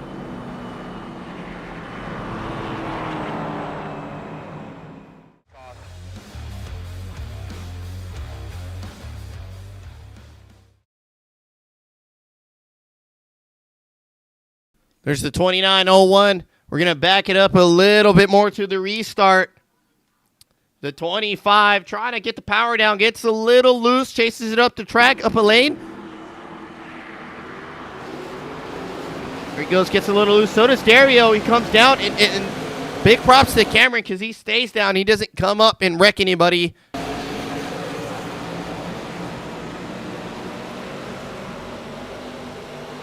John Hammond splits or goes up the middle between the 52 and 88. The 01 follows him. They end up side by side on the backstretch. And look, this is the tire difference here. They're completely chasing down the 25, and they split up going middle of the corner. Hammond loose there, gets tight. I think maybe Phipps got a little bit loose, came down on the 25 when the 01 went up. I think the 25 came down a little bit, but I mean they're both racing. They can't really do anything. This is just like we talked with John, elbows wide moment right here. John goes up to the 25, just clips Nathan Biggert. Phipps hard hit on the wall, but John with a good catch on that slide. And Robert, I mean, these guys not piling into that, but something with Stryker. Wow, just something that we'll back it up here and see what happened to the 88. He's probably done. Wow, I think Crownover got him. Crownover with some new tires. Here's the tire difference as well. He just couldn't check up in time. And wow, oh my God, he destroyed the front end on the pit entry wall. Wow, what a hit that was. We'll right on board with Stryker. I think that's definitely game over for that 88 car.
It's gonna get nuts. I believe we'll have a green-white checker. We'll take a look at the lap counter, but I mean, wow, it's North Wilkes-Barre all over again, right here.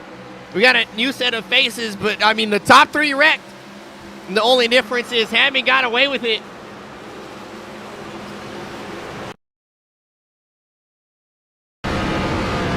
Go from John Hammond's point of view.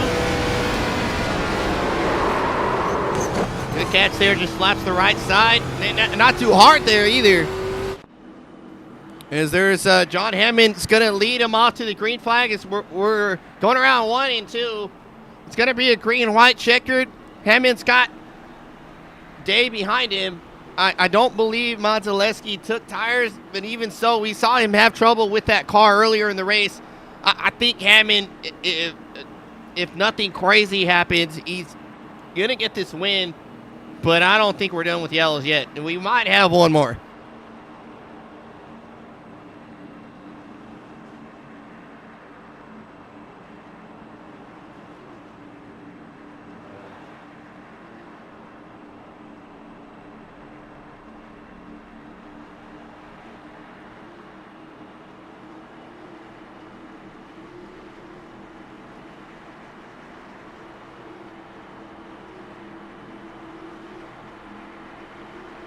29 leading the field on the inside. He said it himself. He needs to win to make the playoffs. He's under the bubble. It's no holds barred for the 29. Barney's got the flag in hands. They got to be careful on the restart. Green flag's out. 29 gets a good jump. Clears the field. Everybody else follows in suit.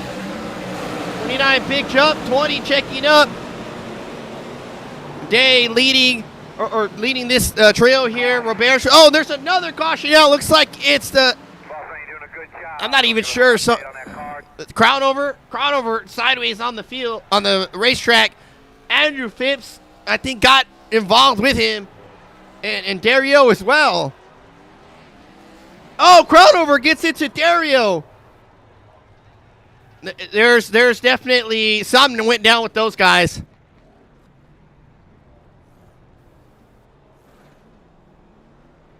Lots of retaliation. Crown over not happy with whatever went down here. We'll take a look.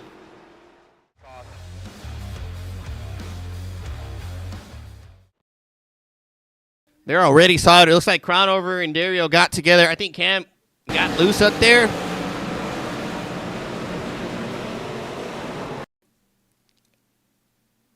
Let's see. Oh, I think. Oh, Crownover gave him a shot on the start. Gets him start, checks up that outside. Crownover just trying to get going. And then I think Cam got loose and wow, took a hard hit there and gets into the 25. Phipps blinking. I mean, Phipps with just a day, great, phenomenal day has just gone wrong. Cameron got loose here going in the corner. This is interesting. But yeah, I mean, you said it, Brock. Wow. It's right before the playoffs start, so jeez. I'm trying to understand what happened to Cameron. It just lost the car.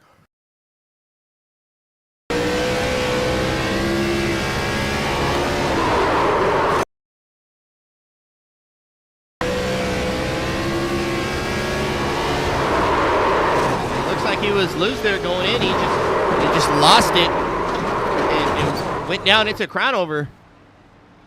And Crownover I guess he thought it was intentional. I don't know, because he came back and gave him a shot.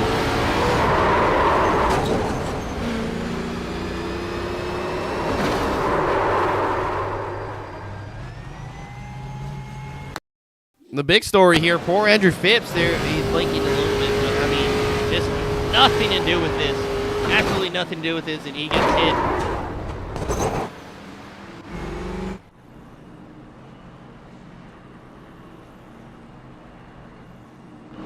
If we take a look at it, we're coming double foul, but if we back it up here, Crownover just gives a shot to Cameron after that wreck, right after the wreck. Oh, I think he just hit him again. I think he just hit him. That's probably a DQ, but I want to see this right after the wreck.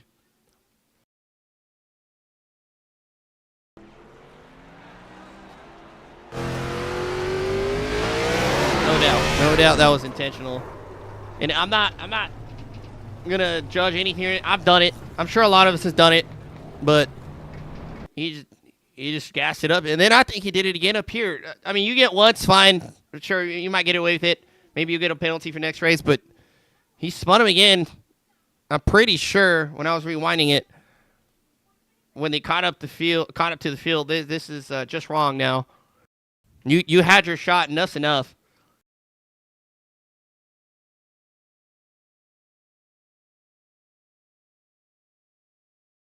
I'll give you the one.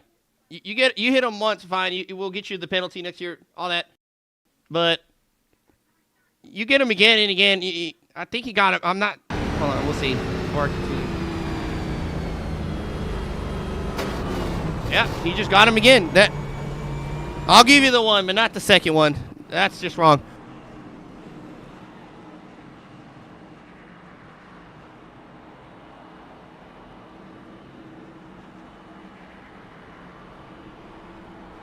We're going to be 1 to green here.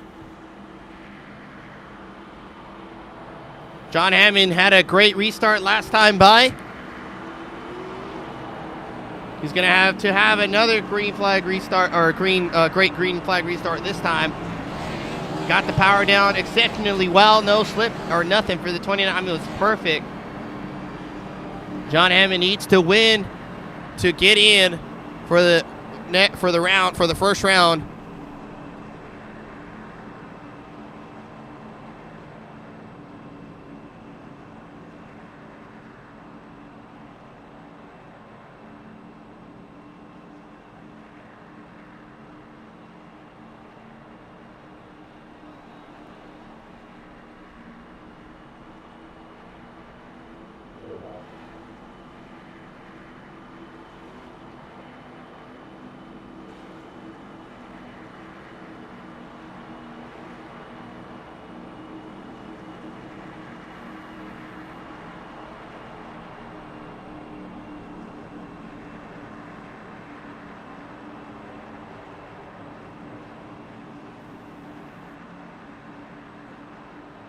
So we take a look at that standings chart really quick. John Hammond is completely off the mark. I mean, he's nowhere near making it. If he wins the race, he's going to knock someone out. Not necessarily Striker, but someone up there once the points get settled out are going to be out of the playoffs. It's going to be Hammond to the restart. Green flag's out. It's going to be 2 to green here. There they go. Barney's waving the flag. Good jump again for the 29. Will we make it back around?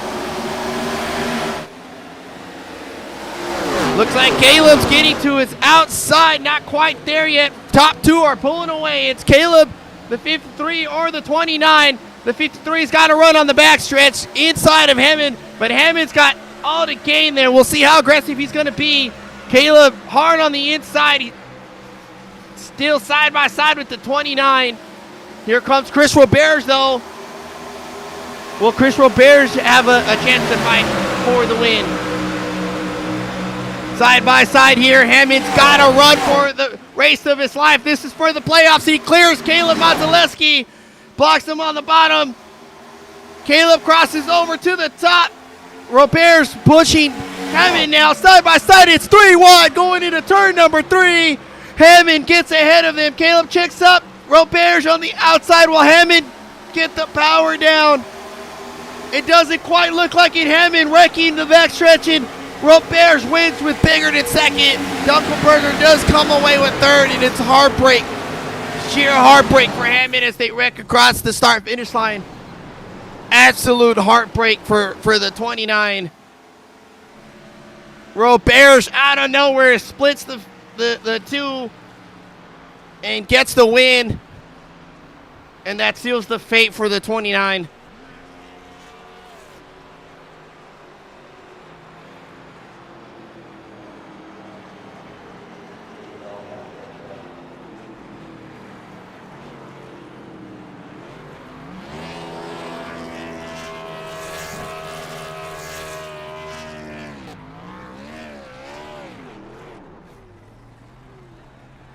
Roberge, your race winner at Charlotte with, I mean, just a fantastic drive on the green-white checkered.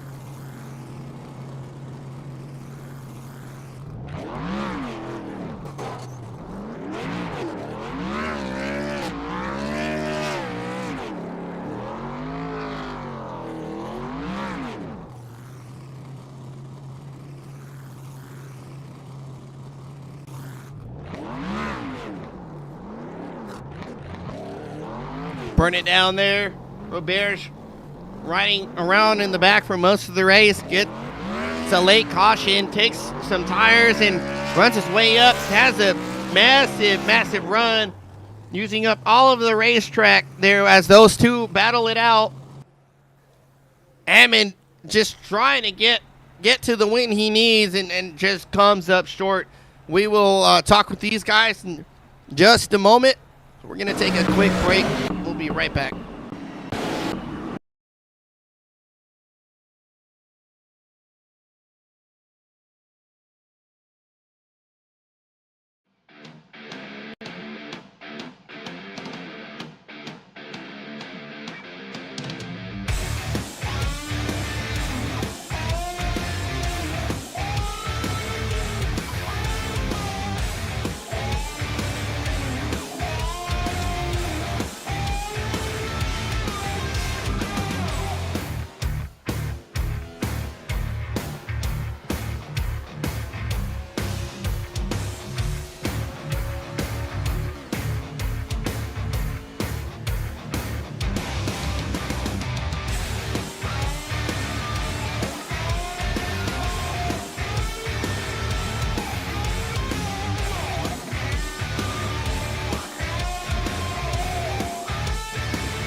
Ryan Dunkelberger finishing in third position after an insane race.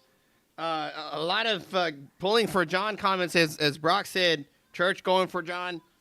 Everybody wanted to see John Rays win. I got to admit, I wanted to also because it was a run for the ages. As we're going to speak to our third place finisher, Ryan Dunkelberger. You got me?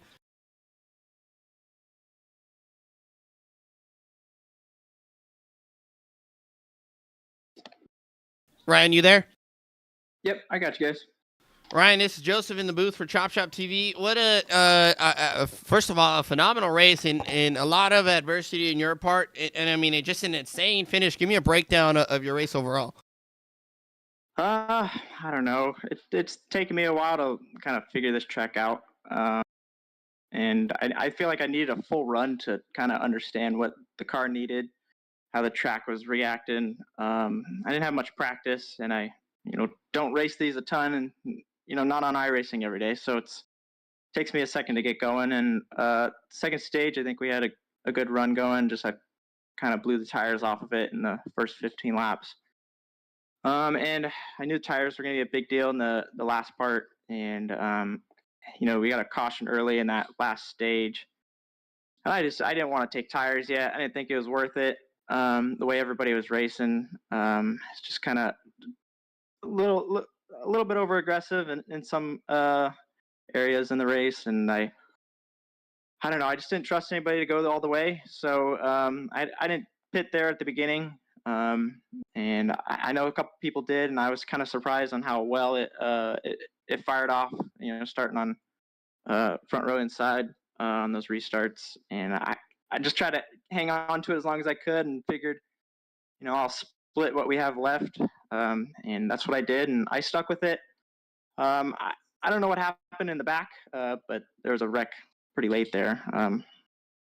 I don't know. Those guys both that wrecked together, they had tires. It's unfortunate nobody else had tires, so it's pretty easy to cause a caution. I don't know. I'm not going to blame anybody, but just too many issues in the race overall. I think on my part, kind of kept me out. I think if that last part would have went green, I would have gotten a decent finish. But definitely got lucky there at the end with guys wrecking and I guess trying too hard. Definitely a little luck in play, but also some good reaction to adversity, and a great car control spin, keeping it off the infield wall there after that spin. A very aggressive on one of those restarts, getting around one of the slower cars with no tires, and then just kind of funneled in through the travel, gets you spun out off the 01's nose. You end up towards the back there, stay out. It looks like you stuck to your game plan, but how is your reaction there in those moments? A lot of us will get frustrated, and we tend to make I call it compounding mistakes. We tend to stack on the mistakes. What keeps you calm and keep driving forward in the race car? Just understand that every time you come out here, you feel like you got a top 5 car at least. Definitely helps. Having the confidence to make a mistake, but also understand that you got a position to run, and you got an expectation to hit. So if you're pretty fast, you kind of know that you need to be in a certain area with a certain amount of guys. Guys like Bigger, it's super fun to race with him. Andrew Phipps, super fun to race with him. But there's a little bit of a talent gap, and I think Robers did what he could. I definitely made a mistake trying to press an issue there on one of the restarts, and I made a little bit of a mistake. But going and looking back at it, I probably would have gotten ran over from behind anyway. Just the speed that he was going. So it is what it is. But in those times where you make mistakes, you just kind of understand that what kind of car you have, and you got a new set of tires, so nothing to worry there. Go in, put some new ones on, and start over basically. This race, it was pretty much slipping and sliding a good portion of the way. As a lot of guys breaking loose. Did the track change at all in any way for you, or was it just the same deal the whole way? Yeah, I always feel like in this type of race where there's not a ton of guys out here, practice does one thing, and it kind of puts I don't know, a film over the track, so you're a little bit slippery when you don't have a ton of grip in it. But once you start running laps in the race and everybody's kind of grouped up, I always feel like they kind of build up grip wherever the groove is. So that's what I say when I kind of struggle in the beginning. I'm not a great driver with a ton of horsepower. I'm not super familiar with it.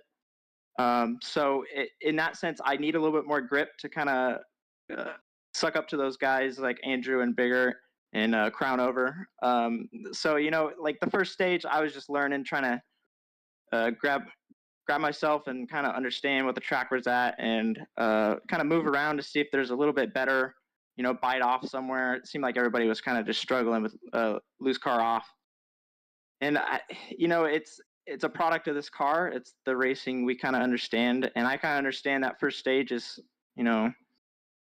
I wouldn't say for fun, but you're kind of just learning and then waiting for the track to come in so you can push a little bit harder. Well, a great, phenomenal job. A little bit of help as these guys definitely got into each other here and there, but a lot of skill on your part as well. Definitely looks like you learned a thing or two in those stages and put your car in the right spot. Congrats on the third place. Give us some shout-outs. Yeah, I just got to say what's up to Willie Allen. He does shocks for race cars. He's out in Tennessee. He also owns Rackley War, so he's always paying attention. I got him on the car. And then Kale Kanky at RPM PSI. Just got to say what's up to those guys. Awesome. I appreciate you racing with us. Next week, the playoffs start, though, and we're headed to I got to check. I had it in mind, but I think I had the Cup race in mind. As actually, we're in, where are we at? Oh, we just finished round one. So we're headed to round two. It's Iowa, so we got a little bit of short track racing next week there, running 200 laps at Iowa. What are your expectations for Iowa? Real high expectations. I love Iowa. Andrew loves Iowa. I love Iowa. So I think we'll be pretty good together there. Awesome. We'll see you then in the 26 machine next week, and appreciate you talking to us. Thank you, guys. Ryan Duckelberger finishing in third here, missing a lot of the action and getting just a little bit of piece of it, but someone who got a big piece of the action out on the racetrack on both ends is the 01 machine of Nathan Biggard. The car doesn't look too bad for the hits you had tonight. Yeah, I think I wrecked at least 3 times, man. It was a rough one. So we take a look at Charlotte coming in. We just finished round one. You're good to go for round two. I'd imagine it's finishing up there in the top 3, finishing in second. But tell me about the racetrack. We spoke to you during the race. It's pretty slippery, early going. Did it change at all during the race?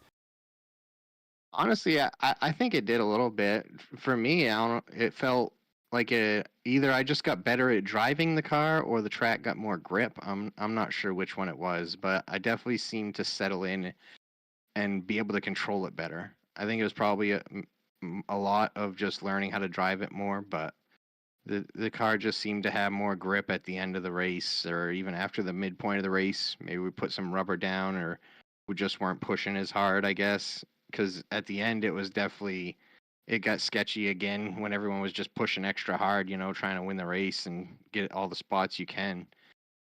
But yeah, I think all night it was definitely a difficult track combo. Like with these cars, it was difficult. There's a lot of horsepower and just not a lot of grip to get the power down was the biggest thing. The turning was fine. It was just getting that power to get you off the corner. It was a struggle. Or on the restarts, obviously, to not spin the tires with all that horsepower was very hard. I think everybody in the field struggled with that tonight.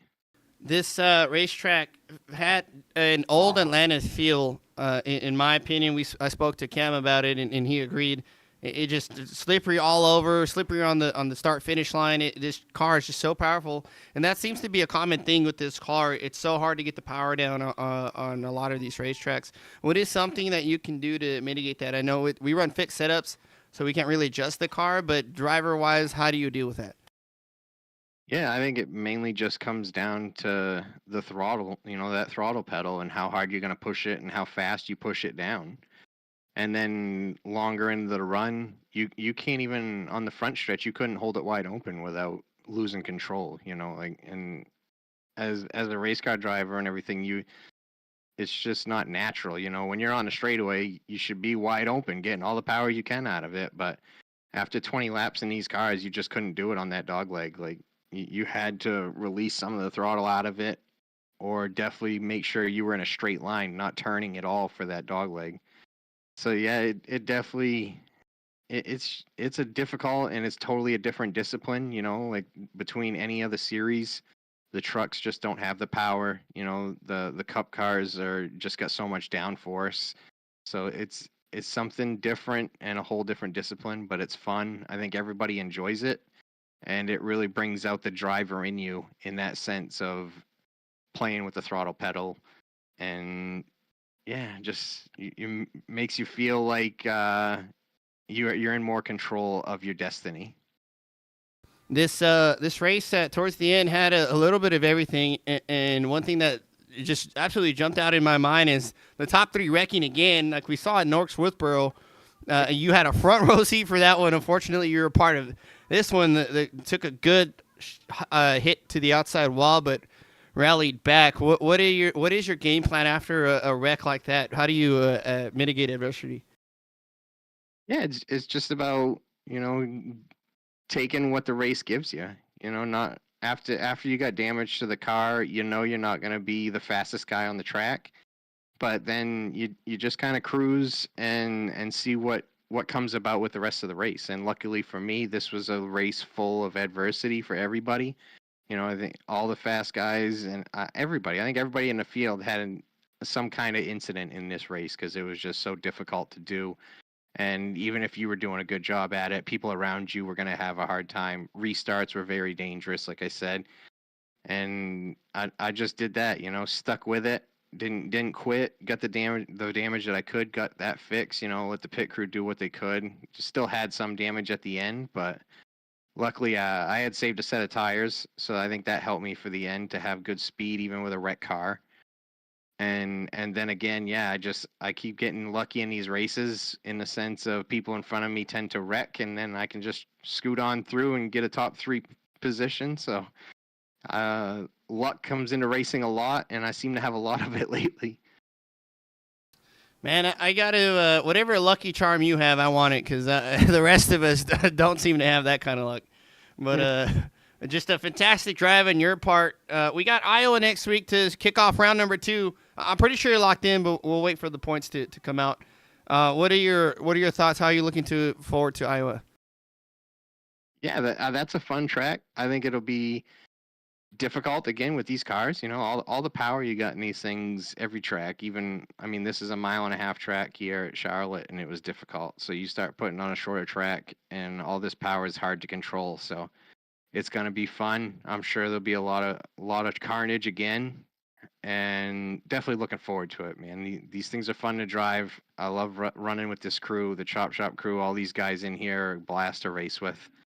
So definitely looking forward to finishing out the season, but gonna be sad when it's done, honestly, because it is a fun series to drive in. Awesome. I appreciate you speaking to us here. A great drive in the 01 Air Force machine, getting by a lot of the carnage as well. Give us some shout outs. Yeah, give a shout out to the league, Chop Shop, John and Stryker for doing everything they do for the league. All the other admins. Takes a lot of people to keep this going and to keep it growing the way it is. And it's nice to see all the things coming with the new stuff, and very excited and glad to be a part of it. Thank ChopShop TV, you, Joe, doing the broadcast. Appreciate everything you guys do. Thank the sponsors of the league. This is my first interview with ChopShop since we lost Sherry, so I want to give a shout out to the Culver family and let them know they're in our thoughts and prayers, and we're here with them. And want to give a shout out to all the fans for watching, and obviously my number 1 fan. Always give a shout out to her. That's my mom. Tell her I love her. Awesome, love it. Can't forget about the mothers there. But we'll look forward to the action continuing next week as the series is winding down. It's getting more and more intense, and we'll see what happens at Iowa. Yeah, see you guys there. Nathan Biggert, getting the job done, finishing in second place, overcoming a lot of adversity here. Someone who, what's nice, pulled a Kevin Harvick and just sneaked in. Chris Roberge getting the win there late in the goings. Chris, how was the race for you? The track was slippery as hell. Man, can't believe I pulled that one off. It was tough. I just feel bad for John and all that, what happened and all that stuff. So we talk about the playoff bubble. It's so tight there at Hammond. We spoke with him during the race. Desperately needed to win, but we're all here to win, regardless who's in what position. And you definitely pulled out a hard charger for sure this time, coming from the back, literally to the tip of the spear with the win. Tell me about the racetrack, though. It's very slippery. You said a lot of guys have told us that, and Biggert mentioned it kind of changed a little bit throughout the race. Did you notice any change throughout the race from your point of view? Yeah, after the second, after we did our first stage there, the tires were starting to get a little better, but not the greatest. At least this time you could go almost full throttle on the straights. When we first start off, we couldn't do full throttle on the straights because when you do, it just slides, it kicks right out of you. Lots of wheel spin there. The cars are so powerful. How is this first? I think the first time we're running the series here for the Gen 4 series. How is the car coming to you throughout the various racetracks? Is it something you'd want back? You taking to the Gen 4 car? These cars are okay. They're just, I wish they were different cars that we've been racing before, but no, like before that I haven't tried before, like the older cars with the wings in the back of it. It'd be nice to race on one day, but I don't think that would ever happen, but it's all good. Yeah, that COT car with the wing in the rear, that car was absolutely insane. We were hitting like speeds of 220 at Dega. That was something else. But you're doing a fantastic job here at Charlotte, overcoming adversity. Tell me about that last green, white, checkered. How you came from, I think, about the middle of the pack and just shot up straight up the middle, watched them guys fight it out, and got your chance, waited for your moment to strike, and you did. What were your thoughts through that whole exchange? Just shot because we had our older tires in between John and I, and there's a couple of people that have really old tires, and I think, one or two people behind us have, I think, a tire left too, but it had too much damage to the cars. And then when John was fighting Caleb there for our position there, and then when those slip up between one of those two, and I just took a chance and just made it quickly 3 wide and take the bottom, because I know tires are pretty good on the bottom if I take it easy to not kill anybody either. Just a phenomenal job there. You got by both of them as they were side by side, and they've kind of finished themselves off at turn 4, and you come out away with the win. We're headed to Iowa next week there to start the round of 2, and you're pretty much locked in now with this win for the round of 2. What are your thoughts going into Iowa? I just try what I can do my best. I don't know what these cars are going to be like at any track, so I just take it track by track. And just don't know how well we do if I reckon. So it's okay. I think we have 2 chances left now this time. So see what happens. If I'm out, I'm out. I'll be happy what place I finish off into the season. Just taking the races in stride there, and it looks like it's working out for you. We'll look forward to the series continuing next week. Give us some shout-outs. Yes, thanks for ChopShop TV here for broadcasting. Thank you so much for doing this there, Joseph. Thanks for ChopShop with John and Stryker for the ownership there. It's really great there. Big thanks for everything else. My 3 sons there. This is for Jerry too, for what happened to So sorry for all about that, all the issues there. We're all here as a family, so we're here to help out each other. Thanks for my godson watching us probably, cheering me on, or talking to himself again. And my big support is my wife. Can't forget the wives there, the mothers, the sisters, all that good stuff that keep us going. And can't thank you enough, and the drivers appreciate the support that you guys have given me and Chop Shop as a whole. But we'll see you continue the action next week at Iowa. Appreciate you talking to us. Oh yeah, no problem. Christopher Bears coming our way with the P1 spot and also getting the Hard Charger Award. I mean, there's a reason why we named it after him, because this is a routinely thing. If there is any doubt that he gets the award a lot, I mean, this should put this to bed. He literally came from the back to the front. Pulled a Kevin Harvick. Didn't really see him up front throughout the race at all.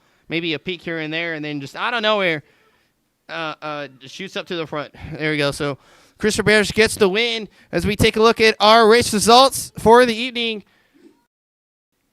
There we go. Roberge gets the top spot in the Chop Shop Sim Mobility race car. Biggert gets second after some good adversity.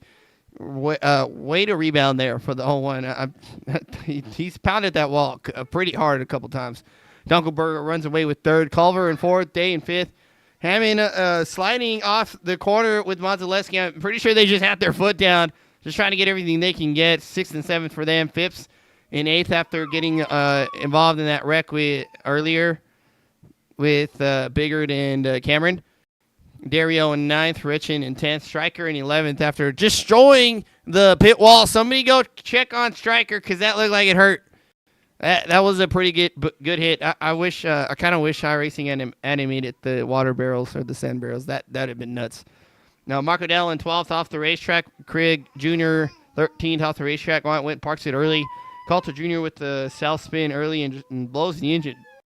And then Crownover in 16th. And the reason why he's at the tail end, 5 laps down, is due to a DQ, due to the retaliation there. So he will get last place without any points awarded. Essentially, he didn't run the race. That's going to do it for us here at Charlotte Motor Speedway, as we see a lot of cow coverage coming in. A great racetrack. Great, phenomenal racing. We're going to see them duke it out to start round number 2 at Iowa next Sunday. But before we get to that, Monday's dirt racing with Jason. Chop Shop Series. Don't miss it. And then we'll be back at it on Friday for the Next Gen Series. I'm pretty sure it's Talladega. Oh, it's Indy. It's Indianapolis. It's Indy Oval. I absolutely love Indy Oval. That track rings to me. It's kind of like a Pocono, or it's just a single groove. It's so meticulous. So look forward to some racing action there. And then we'll be back at it on Iowa. That's it for us. We'll see you next time on Chop Shop TV.